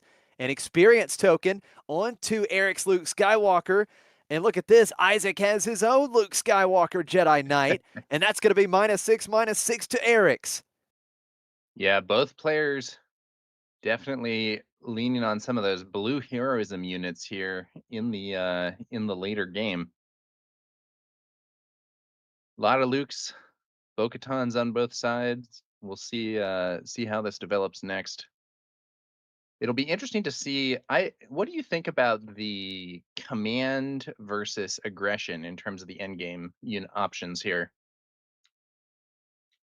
As much as I love Crate Dragon, I love that the command offers so many ways to generate extra value, like Keller and Beck, like Home 1, where you can go back and get very important pieces, maybe even replaying something like a Luke Skywalker once you have enough resources. So I like the value that the command can generate late. Yeah, I think there's one really, really good option in aggression, and it is, as you mentioned, the Crate Dragon. That card can be incredibly strong, especially if you manage to play it into a relatively empty board, or if you play it while your opponent's base is already significantly damaged, because the ability to deal damage to a base when the opponent plays cards can sometimes kind of lock them out of their options that they would otherwise have to deal with it.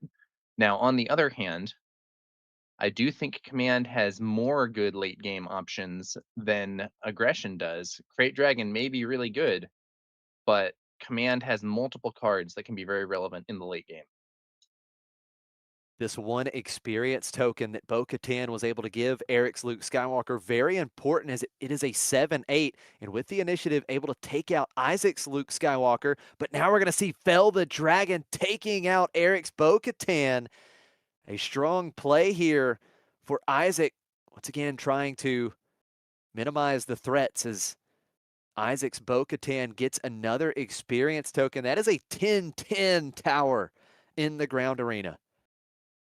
Yeah, the experience tokens that Bo-Katan can give out can be really interesting here. Now, both players highly vulnerable to Fel the Dragon in this scenario, but we'll see. We'll see what exactly happens. These Bo-Katan. abilities that give experience tokens on death have actually been popular before.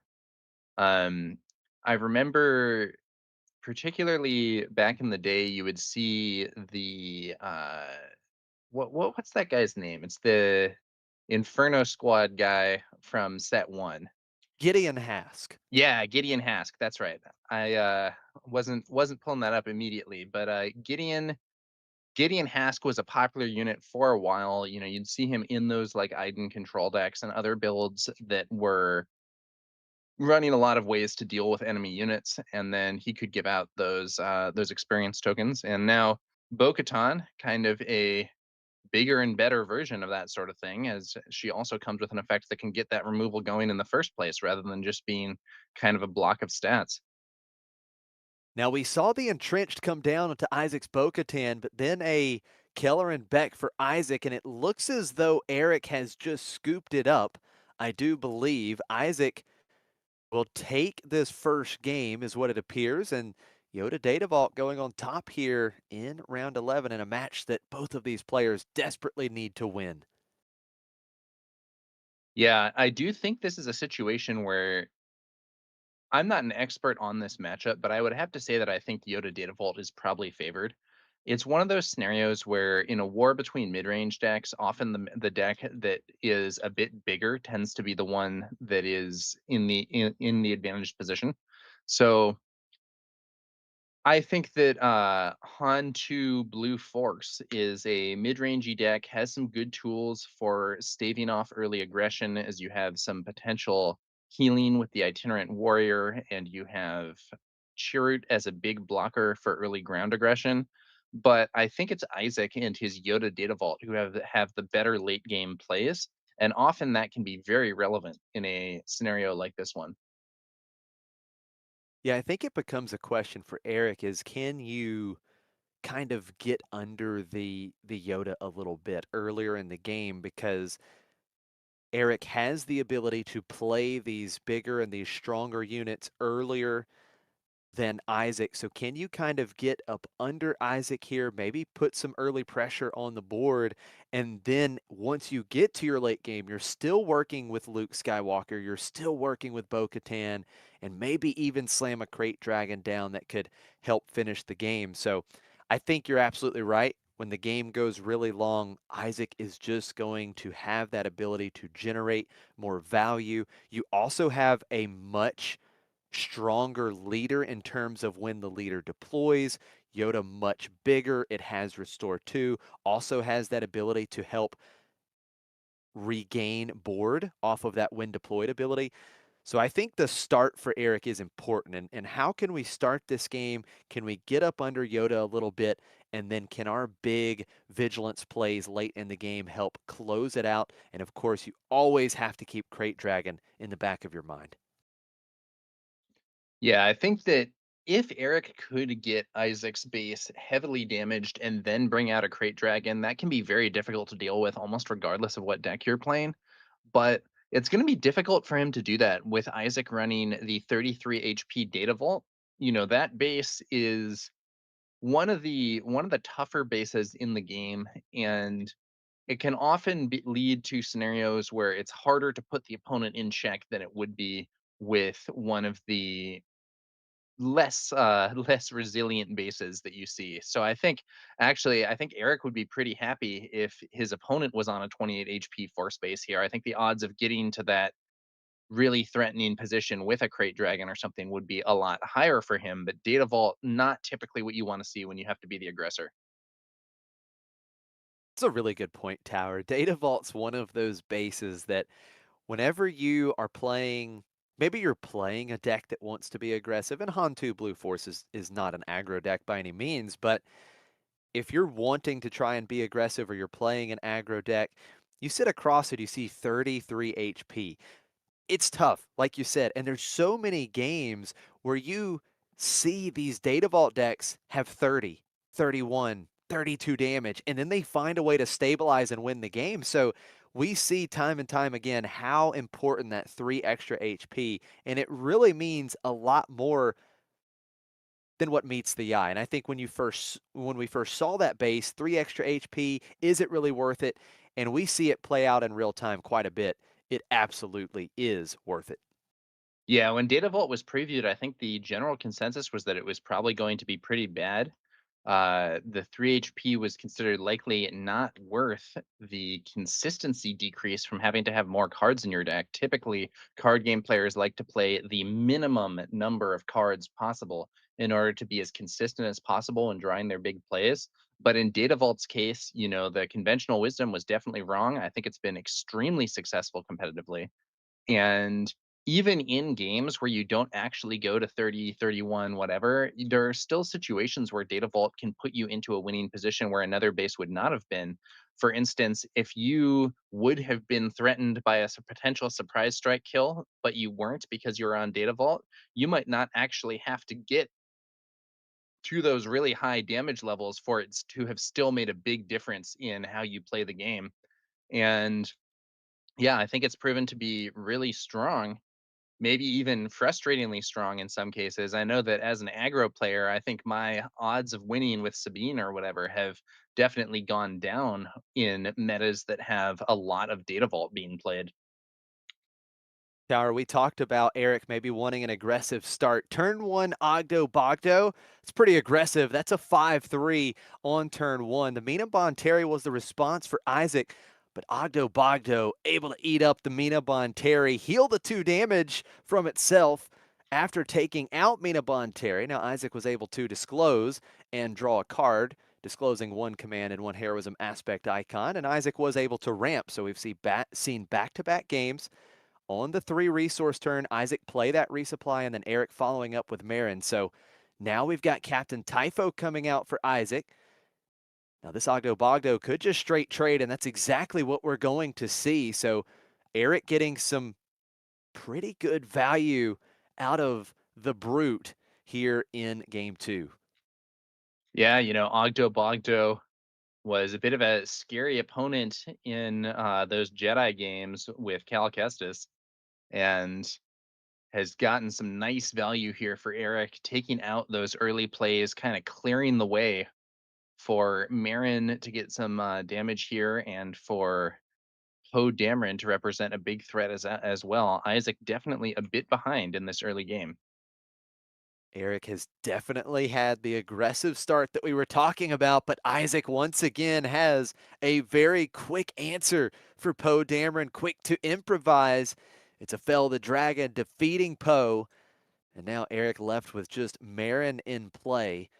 So the two big threats off the board now as Han Solo leader unit is deployed, and we see Isaac playing a second copy of Mina Bonteri. Yeah, Mina Bonteri is a very efficient card. I think the Fell the Dragon there has been a good answer to Poe. I think we've seen it in both games. One interesting fact about playing Poe with Han 2's discount is that the 2 damage on him actually puts him in range of both Fell the Dragon and Takedown. So a bit easier to remove him with a, especially as a blue deck, than it would be otherwise. And a very important play here with Marin, that on attack trigger from Marin, Eric discarding the Force Lightning, so getting a villainy card in the discard pile. This is really big for that Anakin Skywalker Champion of Mortis we could see come out later for a total of -6/-6, or spreading around -3/-3. The Mina Bonteri taken out. Isaac able to disclose once again, get an extra card. The Yoda ability, he was able to draw and put a card back on top. But we see Eric once again pressuring this board. He's got 5 damage onto Data Vault now, and Captain Rex, the big new 6-cost unit out of Secrets of Power, a 7/7 coming down as a 7/5 with the 2 damage, but a good board presence right now for Eric. Yeah, another greater threat for these heroism blue decks later on in the game.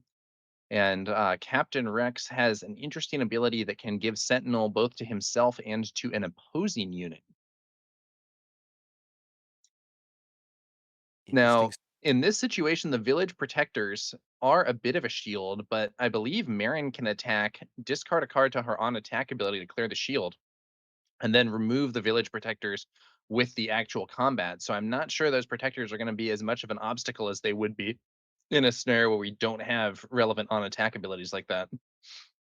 Yeah, it is a really good point. It does pose that threat to immediately take out the Sentinel unit. Looks like that is what we're going to do. The on-attack trigger, Captain Rex, is discarded by Eric, taking out the shield token.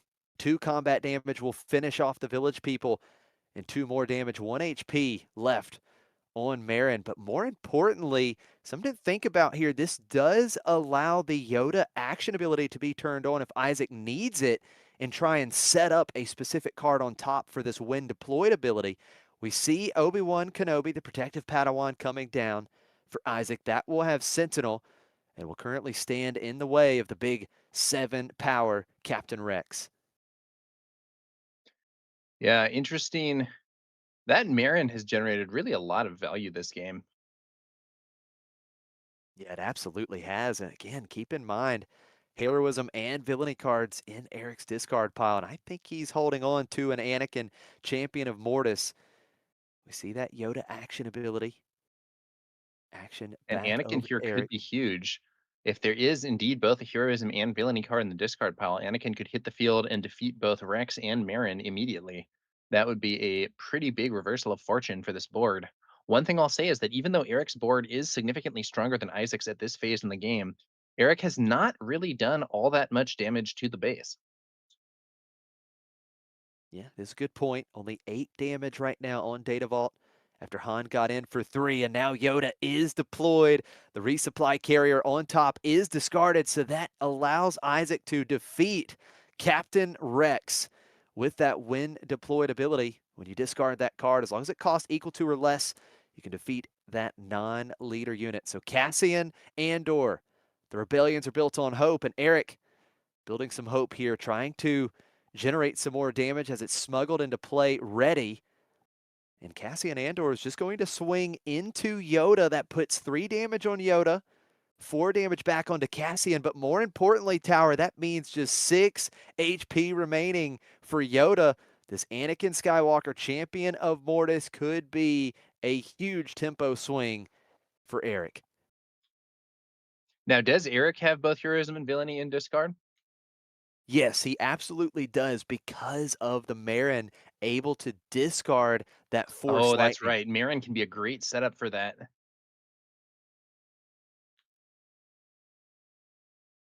Now, yeah, that's interesting. I do think that if you didn't have a setup like that, I'm not sure you would have attacked Cassian into Yoda. So that could be Eric's next play.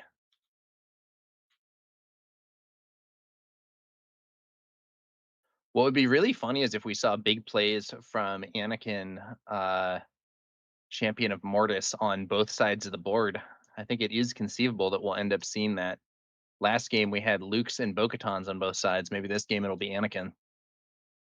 Yeah, it is a good point. Yoda dealing another 4 damage to Eric's base. 8 damage on the Force base now, as Isaac was able to restore a couple damage. Cassian gets in for 3, though, bringing the damage total on Data Vault back up to 7 as we see Village Protectors coming back out. The Stick Ladies joining the party here in the ground arena. There it is. Anakin Skywalker, champion of Mortis, going to give -3/-3 to the Village Protectors and -3/-3 to Yoda with those 2 win played abilities, having a heroism and a villainy card in Eric's discard pile. So now Yoda with just 3 HP remaining currently. Yeah, trying to set that Yoda up to be removed. Can Isaac do something to disrupt it, or is this going to be Yoda's last turn on the board this game? I'm sure Isaac would like to keep Yoda in play. Here comes some resources. Another Fell the Dragon clearing Anakin. That does not save Yoda, though. Yeah, just taking away the big 5 power threat for future turns, but you mentioned it, it doesn't save Yoda. The Han Solo leader unit able to take out the Yoda unit. And then Marin going into Data Vault for another 2 damage. So right now we've got 9 damage on Isaac's base, 8 damage on Eric's base. And Eric has complete control with Cassian, Andor, the Han Solo leader unit, and Marin in the ground arena. Yeah. Isaac with the initiative, and he's got, it looks like Bo-Katan once again, -3/-3 across Eric's board. Cassian defeated, Marin defeated, 2 experience tokens given to Bo-Katan, and Eric has an immediate response with Fell the Dragon, taking out Bo-Katan, and that's going to leave Isaac's board empty. Yeah, Eric has had the stronger board for much of this game, but the funny thing is, he has not really been able to convert it into a lot of damage on Isaac's base, and we are getting into that end game where I think Isaac's deck will have the advantage. So can Eric use the advantage that he has on board to start building up damage before we see those big end game plays from Yoda to turn things around? Eric was able to finish that last turn using the Han action ability, playing the Itinerant Warrior for just 3 resources, so a 4 power shielded unit with 2 damage in the ground arena. Essentially a 4/2 here with the 2 damage. And Isaac will have the initiative yet again. Several cards in hand. Lots of resources to work with. Another big play coming for Isaac. It's going to be Kelleran Beck, the sabered hand, as Isaac will go digging here, looking through the top 7 cards, trying to find a unit, and he will be able to reveal it and play it, and it will cost 3 less. And keep in mind, Tower, he does have 2 extra resources here. We're not going to play anything more expensive, though. We're just going to bring out the Phoenix Squadron A-Wing for our first space unit of the game. Yeah, this game has definitely been a clash that has been a lot more focused on the ground than it has been in space. As you say, I think this is the actual first space unit that we've seen on either side here in game 2. And it looks like And it's not Eric, lasting very long. not at all. Eric had Bo-Katan of his own. Bo-Katan not alone, though. There are some other ground threats along with Bo-Katan as that Phoenix Squadron A-Wing gets defeated. And the Keller and Beck unit has -3. So the Itinerant Warrior able to attack and defeat Keller and Beck. Another experience token is given out here whenever an enemy unit is defeated. You give an experience token to a friendly unit thanks to Bo-Katan. So Han Solo with a couple extra experience tokens. That's a 5-power Han now. And just like that, it's 14 damage on Data Vault. Yeah,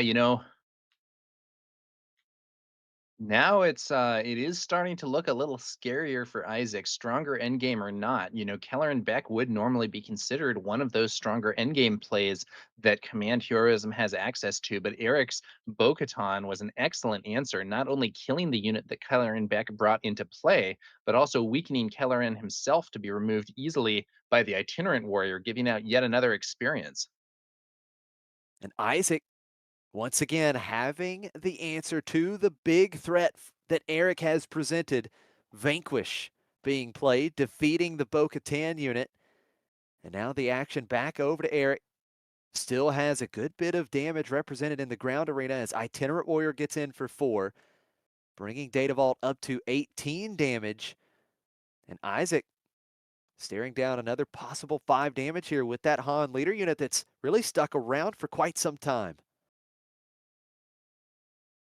Nice chunks of damage there. Eric may have lost Bo-Katan, but Han and the Itinerant Warrior are still firing away on that base. Only 10 HP left for Isaac. He's got to find an answer soon. Oh, he had the setup play with Yoda's action ability, able to put Luke Skywalker on top. And then You're My Only Hope playing Luke. It cost 5 less, only had to pay 2 resources. And that is going to take out the Itinerant Warrior. And it's going to allow Isaac to potentially start restoring some damage from this base if he can get Luke to stick. Yeah, nice play there from Isaac. You're My Only Hope, a card that's been around since early on in the game, but historically has not been considered very strong until Yoda became able to manipulate the top card of the deck and set up those scenarios like this one, where you can get really big value. Now, with the Itinerant Warrior down, the board is looking a little better for Isaac, but there are still quite a few units there for Eric. Yeah, Eric able to replenish the board with the Chirrut Imwe unit. That great 4-cost 3/5 Sentinel unit. And Grogu, the mysterious child, with 2 damage as he is played with the Han action ability. So now, of course, Grogu can start moving some of this damage around that Eric has on his units. Isaac, once again, has the initiative and was able to stick that Luke Skywalker, so will be able to get in at least 1 attack here. But keep in mind that Eric has the Force, and that's very relevant with this text on Chirrut Imwe. Yeah.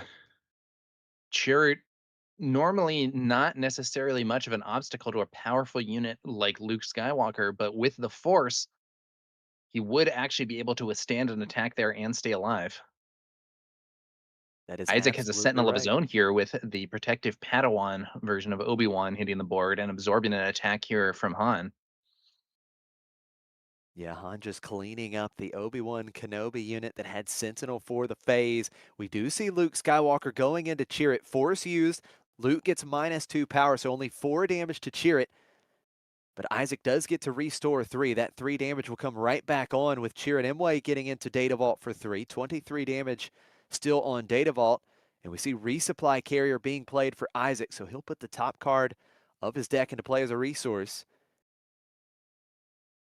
Now the action back over to Eric. Grogu action ability used, healing 2 damage from Chirrut, and an extra 2 damage dealt to the Jedi Knight, Luke Skywalker. I believe Isaac has just claimed, and Eric has his own Luke Skywalker Jedi Knight. That's going to take out Isaac's Luke, and now Eric in a commanding position on this board, and he is demanding Isaac to respond instantly. Yeah, Isaac needs something powerful, and he needs it to be something that doesn't take very many actions because he is really under major threat in this ground arena. His resupply carrier, the only space unit in play, but it seems like the ground is where the main threat is. And take a look at this. It's home one into Kelleran.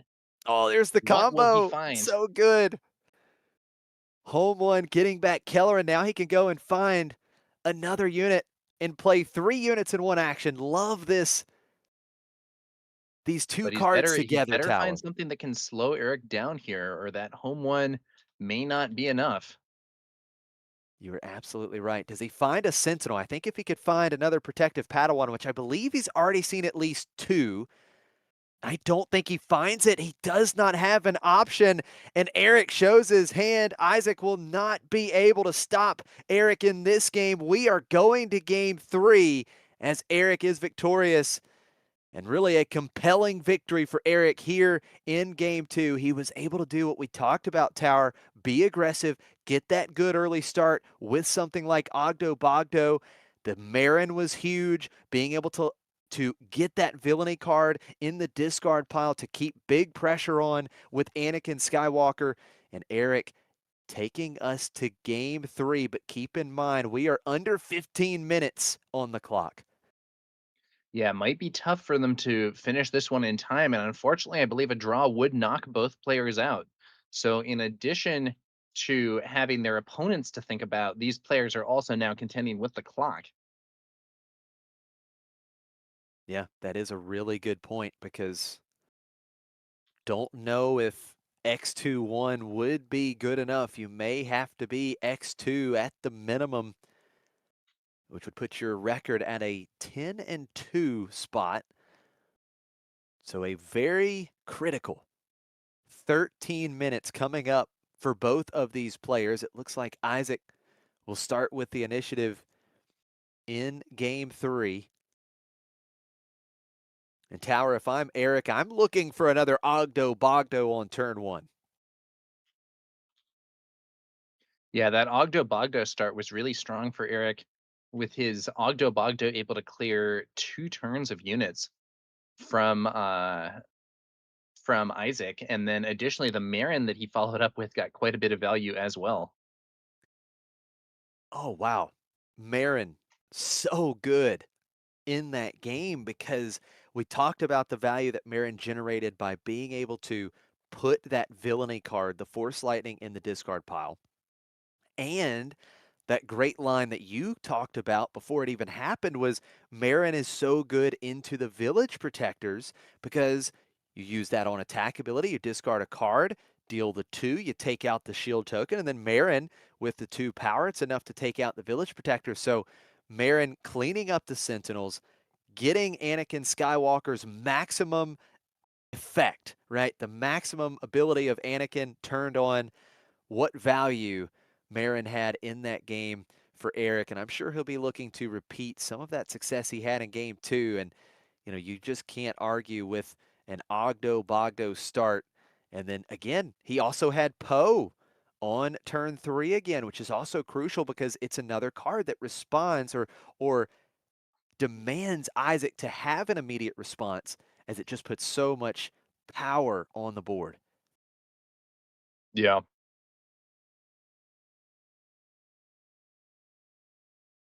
Should be interesting to see how this game develops, but as we were discussing earlier, Josh, I don't know if it's going to come to a natural conclusion with this little time on the clock. They're going to have to play fast. We'll Yes, they see will. if they can be fast enough. Let's do it, boys. 0 to 60 as fast as we can go. Got to play quick. This will be probably the fastest we've seen these two players play all weekend, as we know that Eric seems to be satisfied with his hand. Isaac mulliganing here. Yeah, and a lot hangs in the balance. If someone can win this game, they will win the match and remain in contention for top 8.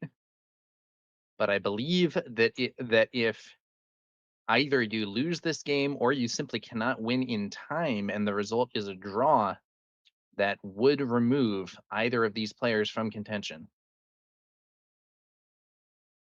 Well, here we go. Isaac has shuffled up, drawing his 6 cards. We'll see what he finds off of the mulligan. He has the initiative in the first game. He missed a turn 1 play, but he will not miss a turn 1 play here in game 3. It's Yaddle coming down for Isaac and Eric playing Karis Nimic. 2 units that we have not seen through the first 2 games. So these players changing it up just a little bit here. Yeah, and Yaddle and Nemec are both very strong cards. Interestingly, they do have maybe a bit of an unconventional situation here, but it is a situation where these cards essentially trade with each other, assuming that Eric has the disclose. Because if Isaac's Yaddle attacks and defeats Nemec, remaining on 1 HP, Eric could hit the disclose and then attack with the spy token to trade back for Yaddle. Well, here it is. Isaac says no trade this time around. Yaddle just going into Eric's base. And Karis Nimic will do the same. 3 damage into Isaac's base. So maybe the time on the clock has something to do with these decisions. We're actually going to see Force Lightning on the second turn here with the 3 resources. Dealing some damage. Right? No, Yeah, it he's doesn't pointing deal damage. There's no force unit in play. Oh, no, you're right. You're absolutely right. Yep, it just blanks just loses all abilities. The force unit has to be in play to pay any number of resources to deal 2 damage for each resource paid that way. Great call there. Now we are going to see Yaddle this time around get into Karis Nimic. Restoring 1 from Isaac's base. Spy token, I believe, was created there that we haven't seen it on the board. What's happening there?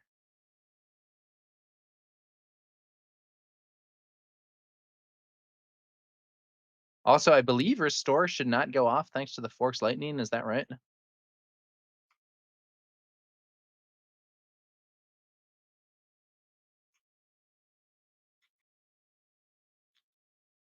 I Now, believe. yeah, Josh, correct me if I'm wrong, but I believe Yaddle's Restore should not be relevant here thanks to the Force Lightning that was played earlier. Okay. Yeah, no, that's a good point. Now we've moved on. So Nimic is defeated. We've got the spy token. He was able to disclose, so that's a ready spy token. 3 damage on Yaddle. Poe Dameron's coming out for 4 resources with 2 damage on. And the spy token, as you mentioned, you talked about how essentially those 2 cards would just trade for one another. And that is absolutely what Eric decides to go for here with the ready spy token. Now, in games 1 and 2, we saw this early Poe Dameron only to be met with a Fell the Dragon. I'm going to be curious to see whether Poe will meet the same fate here in game 3.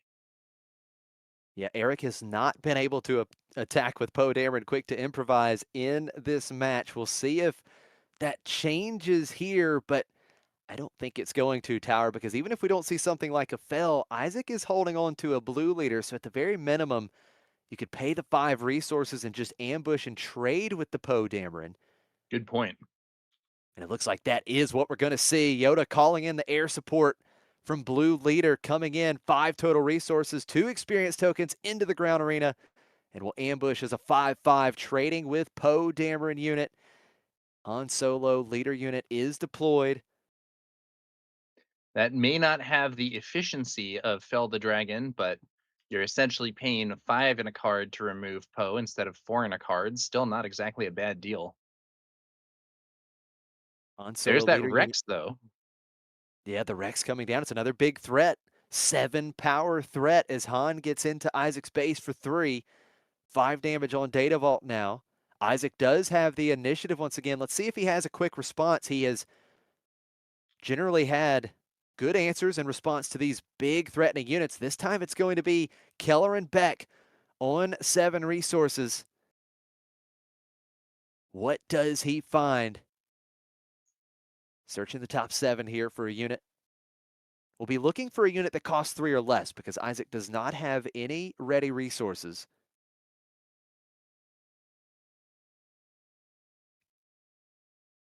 Now, he does find a play. Mina Bonteri.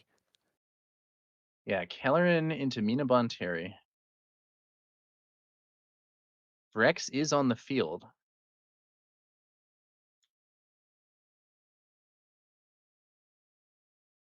Eric still has a lot of resources as well. Let's see what he opts to do with them. Something that Eric has to be careful with here is Yoda can deploy and potentially defeat Rex. And we know that the action ability can be used. No, it cannot be used. That I misspoke. We have not had a unit that has left play yet this phase. So the Yoda action ability can't be used. It would be a blind deploy trigger for Isaac. Yeah, and So now Anakin's going to come he out and give could go -3, for it and just -3. hope to get lucky.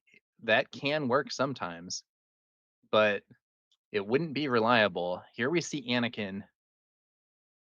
So that Force Lightning play that was not especially high impact earlier now proves to be the Yep. setup for this Anakin giving -6/-6, debuffing Kellerin, allowing Han to clear him and only take 1 damage in return. And he does hit a 6 on top. Oh! Yoda's deployed. Rivals fall discarded. Captain Rex is taken out. It was a great setup play to take out the Kellerin Beck with Anakin and then attack, as you mentioned, with Han defeating Kellerin Beck. But that is huge for Isaac to take out the 7 power threat with the Yoda when deployed trigger. That when deployed ability for Yoda can be extremely powerful, and we're really kind of seeing an example of why. Being able to defeat a powerful unit immediately just by flipping your leader is extremely powerful. It's not always going to be the case that you either have a powerful unit to defeat with Yoda's flip or that you have the right card on the top of your deck to enable it. But when you do, it is a huge value, especially because that Yoda is still on the board to then start fighting.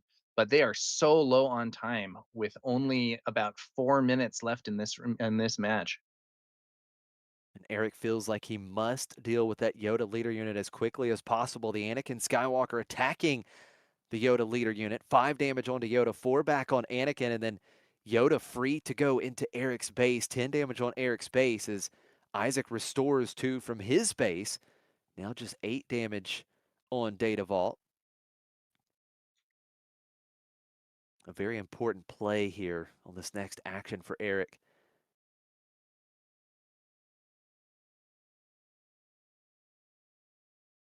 As the clock continues to wind down, 3 minutes on the clock. Han Solo leader unit also going to trade some damage with Yoda. Yoda just 1 HP remaining, but now Han Solo leader unit only 2 HP remaining, leaves it open to be taken out with the attack from Mina Bonteri. Isaac restoring another one from base, and here comes Eric's first Luke Skywalker Jedi Knight of this third game, taking out the Yoda leader unit, and then Isaac has a Jedi Knight as well. -6, -6 to Eric's Anakin Skywalker. And as we move to the next turn, a little bit of a board presence advantage for Isaac. Once again, the players trading the same big plays. We saw Luke versus Luke. Maybe in the future we'll see Bo-Katan versus Bo-Katan. This is a dynamic that has happened before with these decks running many of the same late game plays as one another. Now, on the bright side for Eric, he does have Luke Skywalker in play and the initiative. Isaac holding on to Luke Skywalker Jedi Knight and Mina Bonteri alongside Luke. See what Eric has. Up to 8 resources. Does he have a way to respond to the Force Jedi Rebel unit that Isaac controls? We're going to see the Han action ability, and for the first time in this match tower, there is the big Crate Dragon coming out on the 8 resource turn with 2 damage. That is a 10-8 with Overwhelm, and Isaac will be punished for playing any cards right now. Yeah, that the Crate Dragon is a very powerful option for the deck here and can really do a lot of damage. But doesn't look like it's going to be long for the world here with a Vanquish quickly removing it and Eric sends the 5 damage from the Crate Dragon's ability onto Luke Skywalker here. The Vanquish taking out the big Crate Dragon, but just 2 HP remaining now on Isaac's Luke. As both of these Luke Skywalkers trading damage into base and restoring 3. We are going to see Mina Bonteri attacking into Eric's Luke. And now we're going to see takedown with just 5 HP remaining after the attack from Mina Bonteri, defeating Eric's Luke Skywalker unit. A massive play with 13 damage on Eric's base, just 9 damage on Isaac's base, and Isaac still has Luke Skywalker in play. I think this game's headed to a draw. Isaac does have the advantage, but I think they may only have 2 action phases in which to play out the rest of this game, as we may be at time now, and I am not sure that we are going to have enough time for this game to come to a normal conclusion. Maybe Isaac can keep the pressure on, keep attacking and somehow win in the second bonus action phase or whatever, but it does not seem guaranteed at all at this point.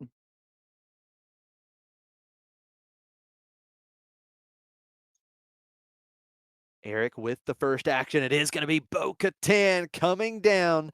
-3 is enough to defeat Isaac's Luke Skywalker.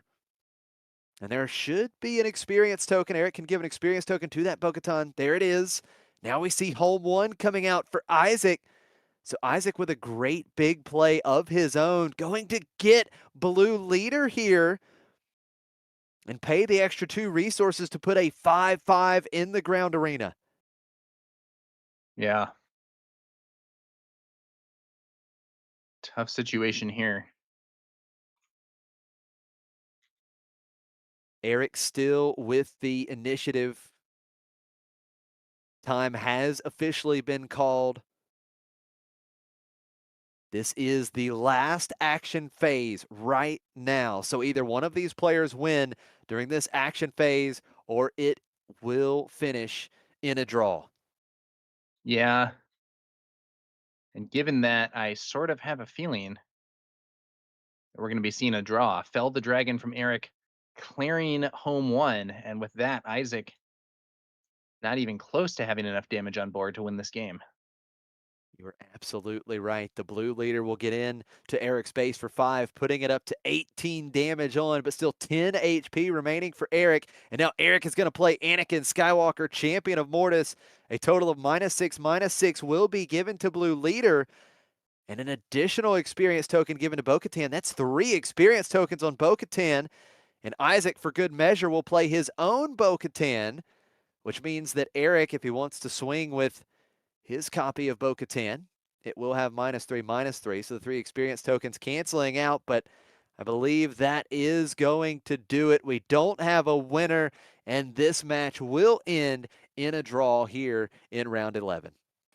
Bit of a disappointing outcome, I think, for both players probably, but they had a hard-fought, close match. I'm not entirely sure how that last game would have actually gone. It seemed like Eric had the advantage on board, but also way more damage on his base. So not entirely sure what would have happened.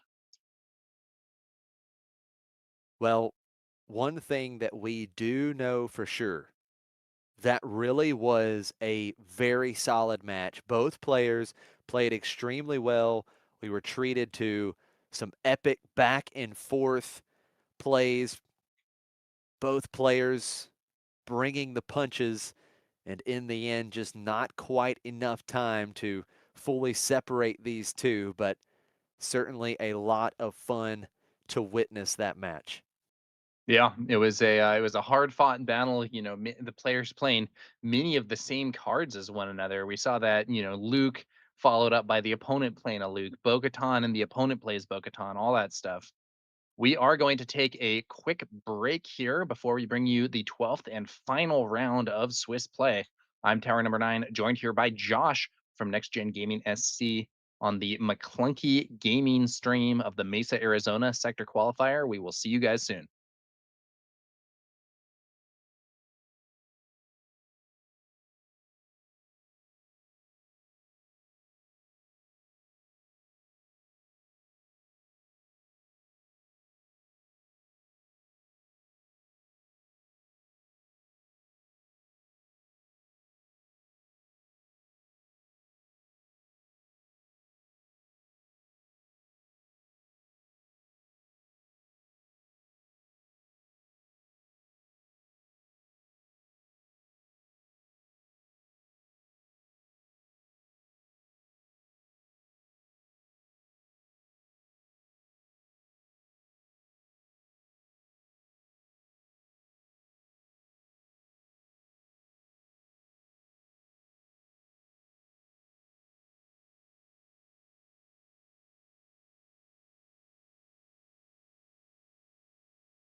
Welcome back to McClunky Gaming's coverage of the Set 6 Sector Qualifier here in Mesa, Arizona. I'm TowerNumber9, joined here by Josh Snyder from Next Gen Gaming SC, and we are about to bring you the 12th and final round of Swiss play before we move on to that top cut.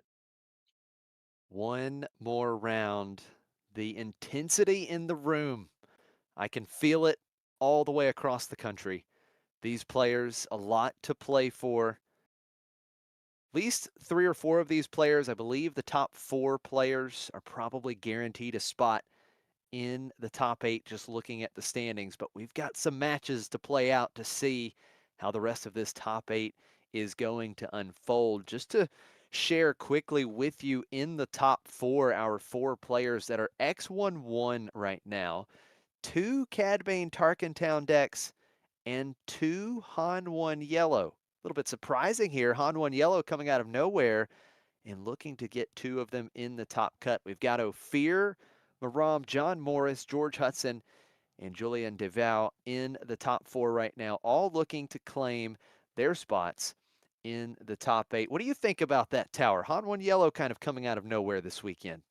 Yeah, Han 1 Yellow, kind of a classic deck, has been strong at various different times in the game's meta earlier.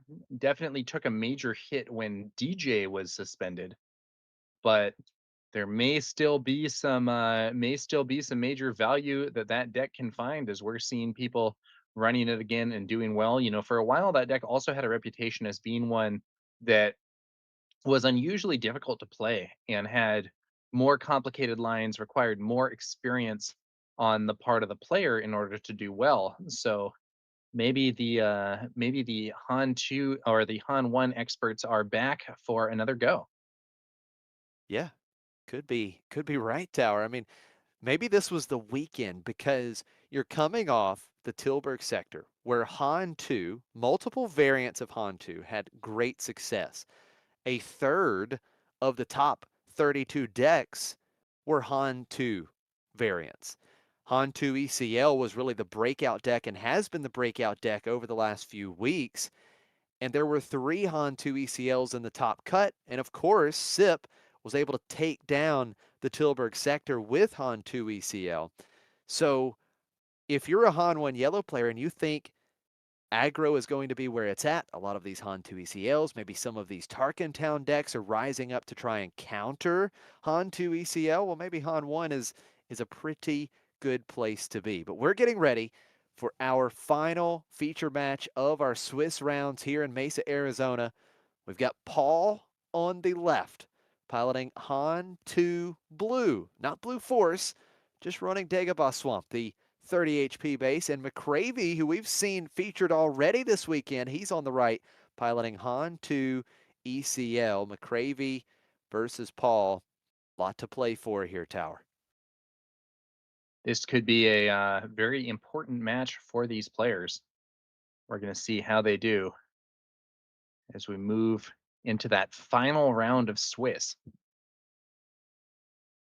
Extremely McCravey, important match. now I believe having looked at the standings, X and 2 should make it, and maybe an X2 1 or 2 will make it as well. So these players are live. McCravey in particular, I think if he wins, is in that top 8. Paul F, it's going to be a little bit riskier, but maybe he has a shot too. Yeah, absolutely. Certainly a win and in for McCravey, and with the tiebreakers, Paul could certainly get in there as well. But nevertheless, a loss here for either one of these players will very likely lead to an exit from the event. So a lot to play for here. Both Han 2 variants. We've got Han 2 ECL, of course, the more aggro version. Han 2 Blue, a little bit more of a mid-range deck. And what's interesting here is we know that the Han 2 Blue decks can be pretty aggressive as well with something like that Ogdo Bogdo early in the game. And Paul, he's playing with a 5 HP advantage with that 30 HP blue base. And here it is. Game 1 is underway in round 12. Ogdo Bogdo coming out on turn 1. And this is quite the aggressive start you're looking for, especially when staring down a 25 HP base that is not named Tarkentown. Yeah. Tarkentown, Tarkentown definitely a base that can be nice against some of the scary early plays, but not going to be an option for either player here. Garrus Nimmick, the turn one opening play for McCravey. It's going to be Paul with the initiative. And Paul is going to play this heroic Arc 170 out a turn early with Han's action ability. He has a damaged unit. He'll deal 2 to Garrus Nimmick. Nimmick will get defeated, disclosing a guerrilla attack pod here, fulfilling the requirements of an aggression and heroism aspect icon, and McCravey gets a ready spy token.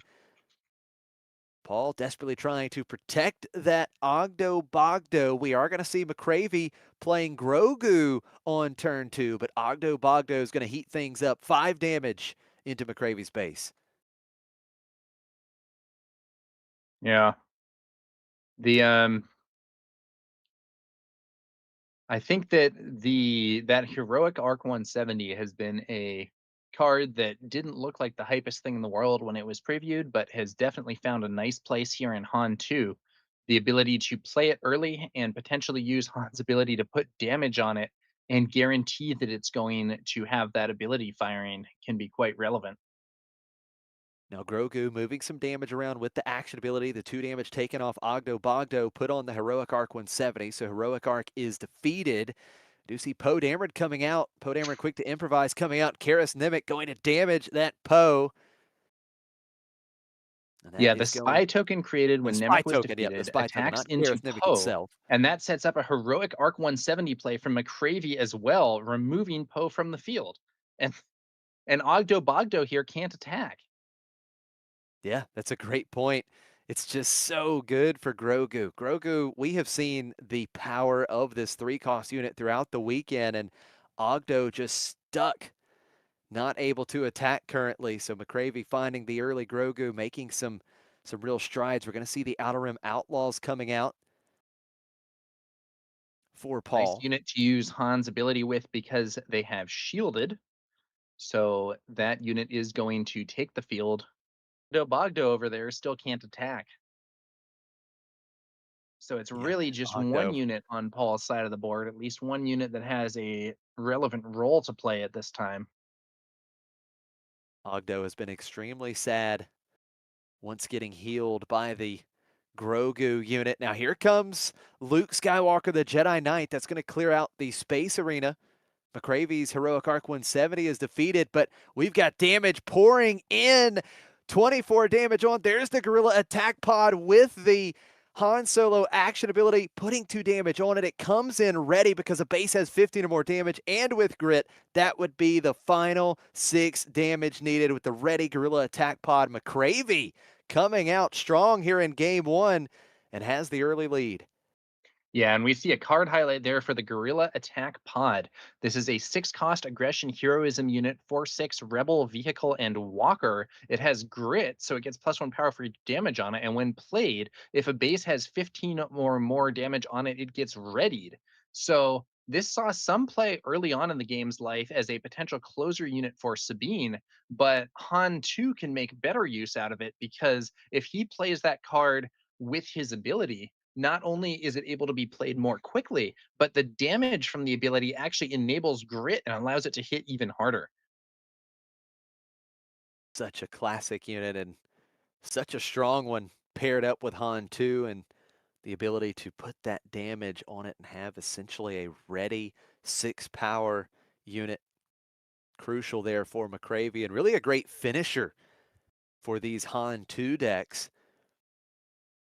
And even though Paul was able to find the early Ogdo Bogdo, it proved to not be enough. We have seen a lot of these Han 2 players just find the Grogu, get the Grogu down, and profit. And McCravey took great benefit in all the work that Grogu did in that game. Really being able to shut down Ogdo Bogdo, I think, was a real critical piece in that first game, Tower. Yeah, funny situation where using Grogu to heal an opponent's unit can actually be very strong. Definitely not the normal gameplay pattern for that card, but if you have a unit that has to be damaged in order to get value, removing the damage from that unit can indeed be a very strong play. So now the question becomes really centered around Grogu. Can Paul respond to Grogu if McCravey is able to present it early once again here in game 2? Paul will start with the initiative. A must-win game here for Paul to keep not only this match going, but to keep his hopes alive at a top cut appearance here in Mesa, Arizona.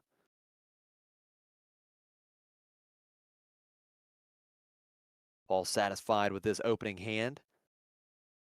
McCravey taking the mulligan. I think we're looking Yeah, for that Grogu tower.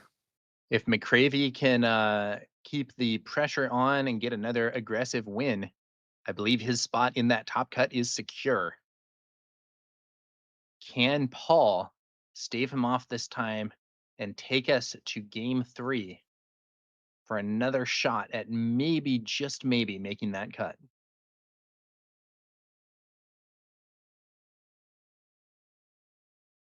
Gravy with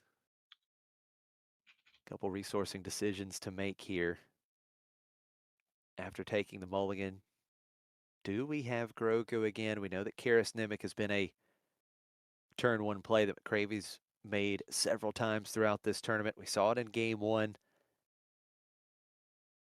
And Karis Nemec certainly not a bad play.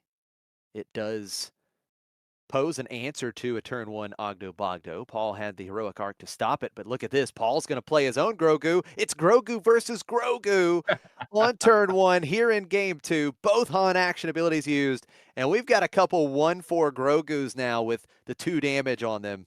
This is getting a little bit silly, Tower. Yeah, we were saying earlier that this match is not an exact mirror, but you might not know it from seeing that turn 1 with both players playing the exact same card. Now, Paul was able to retain the initiative here. Let's see. We're going to immediately use that Grogu action ability. Nope. Itinerant Warrior coming out with the Han action ability. So Itinerant Warrior coming down. 3. Just trading the Grogu damage, right? We're just moving around that Grogu damage to one another. Obi-Wan Kenobi protective Padawan down for McCravey as well. And now Paul with the initiative. He's got the shielded 4 power unit. Now we can clean up the Grogu that had 2 damage on it. And McCravey has a response as well. The modded cohort will come in and ambush and defeat Grogu. So both copies of Grogu have been answered now. And it's another Itinerant Warrior for Paul as we see Bounty Hunter's Quarry coming out for McCravey. And the Obi-Wan Kenobi will clean up the Itinerant Warrior claiming that bounty. McCravey will search the top 5 cards because it was a non-unique unit. Search the top 5 cards of its deck for a unit that costs 3 or less, and we'll play it for free.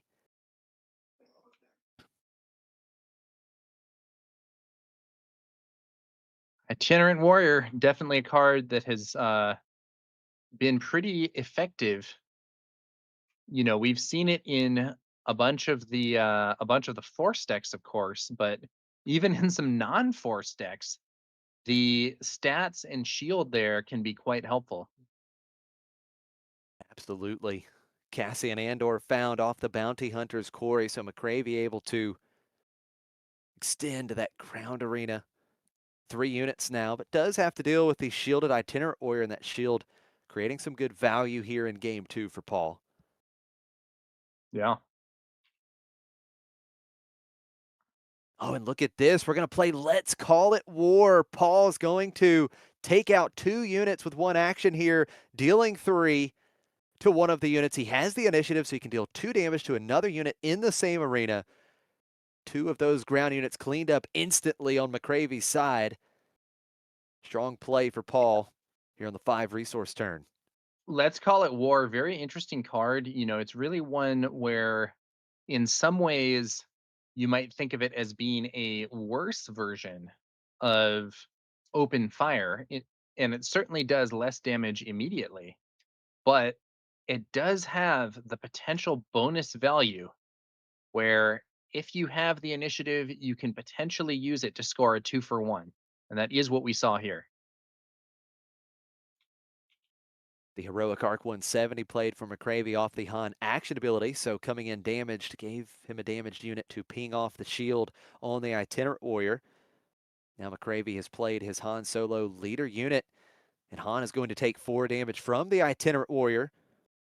And Red 5 is coming out for both of these players with the Han action ability, 2 damage on each of them, so both players looking to get some value from Red 5 here, and that on-attack ability that can deal 2 damage to a damaged unit. Yeah, I mean, Red 5, each Red 5 has the ability to remove the opposing Red 5 with that ability, given that they've been played more cheaply, but with damage, and Red 5 can punish units that are coming into play damaged. The good news for Paul, he had the initiative, so he will attack in and defeat McCravey's heroic Arc 170 that on attack can take out the Red 5. And that interaction leads with neither player having any units in the space arena. Action back over to McCravey.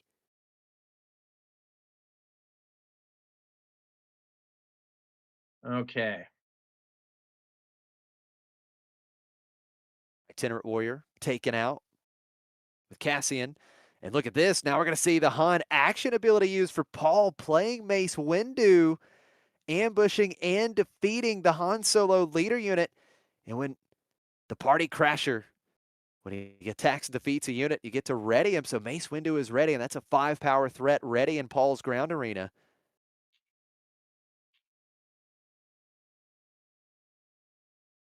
Queen Amidala showing up with her spy tokens. And off of the Energy Conversion Lab's epic action. So Queen Amidala will ambush and defeat the Mace Windu that had 2 damage on it, and a spy token will be defeated instead of Queen Amidala. Now we do see Paul deploying Han Solo leader, attacking and defeating the other spy tokens. So Queen Amidala's spies cleared up now, and she no longer has the extra protection.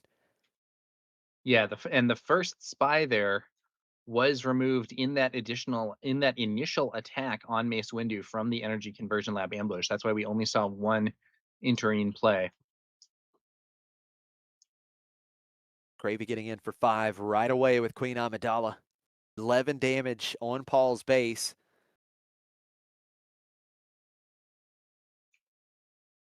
As we see Han Let's see Solo here. taking out Cassian Andor unit. The board is looking a little empty these days. Not too many units left, but both sides bringing some new ones on. Yeah, we're going to see some space action once again. McCravey plays another red 5, and Paul playing Coronet, that 5 cost 4/6 with Restore 1, and each other friendly unit will gain Restore 1 for Paul. As McCravey plays another copy of Heroic Arc 170, he has a damaged unit. Playing the heroic Arc off of the Han Solo action ability, so 2 damage dealt to Coronet. Yeah, Coronet's an interesting one. It has a very similar ability to what we actually have seen on Home 1, where it has some healing and it gives your other units more healing. But unlike Home 1, it doesn't bring a defeated unit back into play, and its stats are considerably worse. Coronet is going to be able to take out the red 5. Staying on the board here, just taking 3 back, 1 HP remaining as he restored 1 from base. But Queen Amidala has done 10 damage to Paul's base over the last couple turns. 15 damage on Paul's base. McCravey halfway there.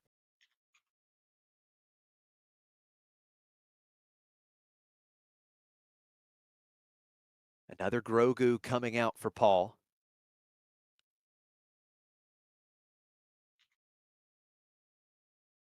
Some more damage sent at Paul's base.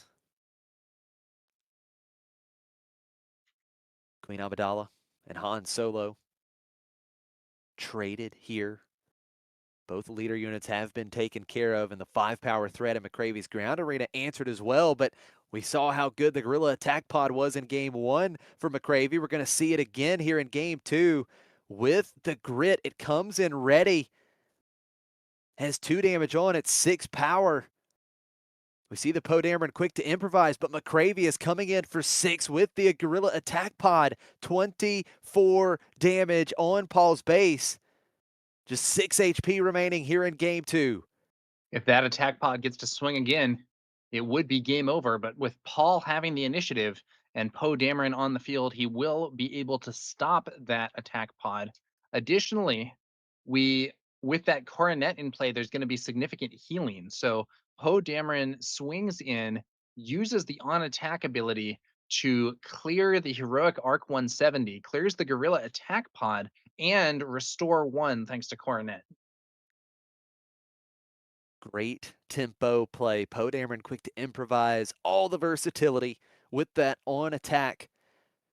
So good. We're going to see Blue Leader in response here for McCravy, paying the full 5. We've got the air support coming into the ground arena. Grogu is ambushed and defeated with the 5/5 Blue Leader. And Coronet will deal the first damage to McCravy's base here in game 2, restoring yet another damage. Paul goes back to 22 damage on base, 4 on McCravy's base. It's going to be the Constable for McCravy, but a much more threatening unit for Paul. Luke Skywalker, the Jedi Knight, will defeat the Blue Leader with that wind plate ability. Yeah. Not looking great for McCravy here, but he has managed to get a lot of damage onto Paul's base. The problem is Paul has a bunch of restore going at this point. McCravy's going to need to stop these units from restoring if he wants to keep a window open to do a bunch of damage. He could swing on in with the Constable, but I don't think that would be able to get a kill.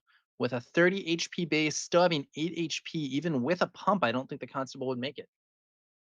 Yeah, you are absolutely right, because Luke Skywalker is set up to heal 4, has Restore 3 printed. Coronet is giving Luke another instance of Restore 1. So Luke would restore 4. Coronet can restore 1. So that's 5 damage that Paul is positioned to heal here, which is extremely significant. Now we're going to see timely intervention being smuggled here by McCravy. Let's see what McCravy has to play. You play a unit from your hand. It'll get ambush for the phase. It is going to be Poe Dameron quick to improvise. This could be important here for McCravy. The on attack, he could deal 2 damage in trade with that Luke. We're going to discard 1 card, and that looks to be the play.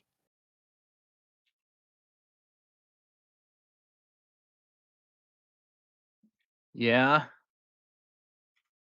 That now, I don't know. I mean, Coronet still healing. There's another heroic Arc 170 clearing the Constable too. McCravy's trying to find his window, but Paul has a lot of recovery going on here. He absolutely does. And Cassian Andor smuggled out. Ready's up because it was smuggled. Another 3 damage to Energy Conversion Lab. And just like that, Paul's back down to 20 damage on his base. McCravy has 11 damage on his base. Paul has stabilized effectively, and now he has positioned himself to very likely carry us into game 3. Yeah, that's right. With that Coronet in play, every single attack from Paul represents more healing. So even units like Cassian Andor, typically a much more aggro-oriented card, are also helping him get out of range of any further aggression from McCravy. We do see Queen Amidala coming out for McCravy with the spy tokens, but unfortunately doesn't have an immediate impact on the board as Coronet gets in for 4. It's 15 damage on McCravy's base, and we just keep ticking back down with the restore that Coronet is giving. We're up to 22 damage, and it's another Cassian Andor smuggled in. McCravy can't stop the ready Cassian unit, And that's going to do it. We go to game 3, a deciding game 3 for the fate of these two players in Mesa. Yeah. This time in the first game, McCravey was able to be too aggressive for Paul, but this time Paul was able to stave it off, get a lot of restore going with cards like Luke and Coronet, and ultimately pull himself back out of range. McCravey was not able to find what he needed, and it's going to be Paul who takes game 2. Game 3, like you were saying, Josh, the players' fates in this tournament are on the line. If McCravey can win this game, he makes the top cut for sure. If Paul can win this, I believe it's going to be down to those tiebreakers. Coronet played a huge role in that game for Paul. Coronet at face value, a little unassuming. It wasn't one of those cards that we've seen make a big impact in the Premier meta since Secrets of Power released, but Paul really showing us how good that card can be, and especially in this Han 2 blue deck, really paid dividends for Paul in game 2. And if you want Yeah. to have some great Star Wars Unlimited action of your own in these major events, there's going to be a limited sector qualifier in Paris, France, January 31st through February 1st, and then next month, February 20th through the 22nd, the last major event before our first ever rotation in Star Wars Unlimited, the regional in Milwaukee, Wisconsin. Definitely get to that regional if you're here in the States and you can. I believe there's still a few tickets left for the limited sector in Paris as well. That would be a fun trip, wouldn't it, Tower? Yeah, could be a nice mixture of a tournament and maybe schedule a few days on the side, get some vacation time in as well, see the sights. Could be very cool. Absolutely. Also, want to recognize our sponsor of the stream, Metal Fab. Thank you so much to Metal Fab. Definitely check out Metal Fab and all the great tokens and game pieces they create. And get yourself one of these McClunky Gaming Initiative tokens. There's a giveaway going on. It ends at 8:50 Eastern Time tonight. The link is in the description, the Discord link to sign up for that giveaway. Don't miss your chance at one of these beautiful pieces of art, these McClunky Initiative tokens, as these players get ready for game 3. We're all tied up. McCravey will have the initiative. Game 3 is underway. It's Grogu for McCravey to open things up, and it's Karis Nemec for Paul. And if I'm Paul, I'm not thrilled with this start. Yeah, that's right. McCravey will be able to use Grogu to defeat Karis Nemec. Now, assuming that Paul has the disclose, he will still get a spy token out of the deal, but not necessarily the lineup that you want to see, because Grogu will potentially be able to remove the spy token in a later turn as well. Oh, and he can't disclose either, Tower. He's not going to get the spy token. Oh. Grogu just cleans up that turn 1 play. We do see the Itinerant Warrior coming out on turn 2 with Han's action ability, but McCravey puts another good threat with Obi-Wan Kenobi, and this is just not a great development for Paul. Very unfortunate situation for Paul, not having the disclose there for Karis Nemec. Grogu kills it, and you don't even get the spy token out of the deal. Now, I don't know. I wouldn't say Paul is out of the game by any means, but this is just not what you want to see at all when you have Karis Nemec. Nemec is a very, very strong card, in my opinion, probably one of the best turn 1 plays in the game. But if you don't have that disclose, his value becomes a lot lower. Yeah, it's such a good point. Some damage being moved around here. That heroic arc 170 for Paul was able to damage Grogu, but Grogu instantly healing that damage off itself, putting it onto the Itinerant Warrior. The shield token was defeated. And look at this big play. We're going to see the General's Blade coming down onto Obi-Wan Kenobi and Bounty Hunter's Quarry onto the Itinerant Warrior. A big swing coming through with Obi-Wan Kenobi. 6 damage to base. Yeah, that Bounty Hunter's Quarry is also representing a potential additional unit on McCravey's side of the board once that Itinerant Warrior is removed. Very like many of the bounty cards, Bounty Hunter's Quarry is a very cost efficient card at the expense of having timing that relies on clearing an opposing unit rather than just getting the effect immediately. So in this case, I think the Itinerant Warrior is probably not too long for the world here, and McCravey will probably be getting his cheap unit from Bounty Hunter's Quarry pretty soon.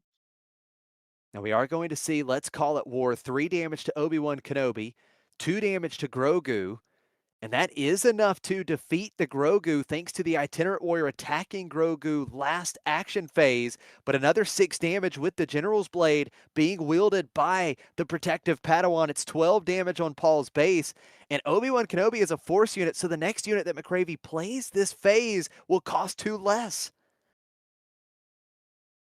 Yeah, General's Blade getting that value. 4 damage to McCravey's base with the Heroic Arc 170 and not a Force unit, a Jedi unit, but Obi-Wan Kenobi is a Jedi. Now the Bounty Hunter's Quarry going to get some value here as McCravey goes and searches the top 5. The Itinerant Warrior putting 4 damage on that Han leader unit.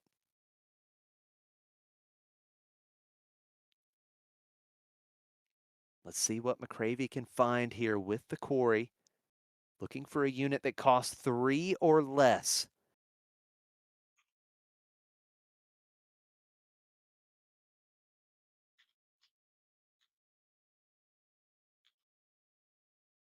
McCravey does find a unit. Is Karis Nemec coming out for free for McCravey? Han Solo leader unit deployed for Paul.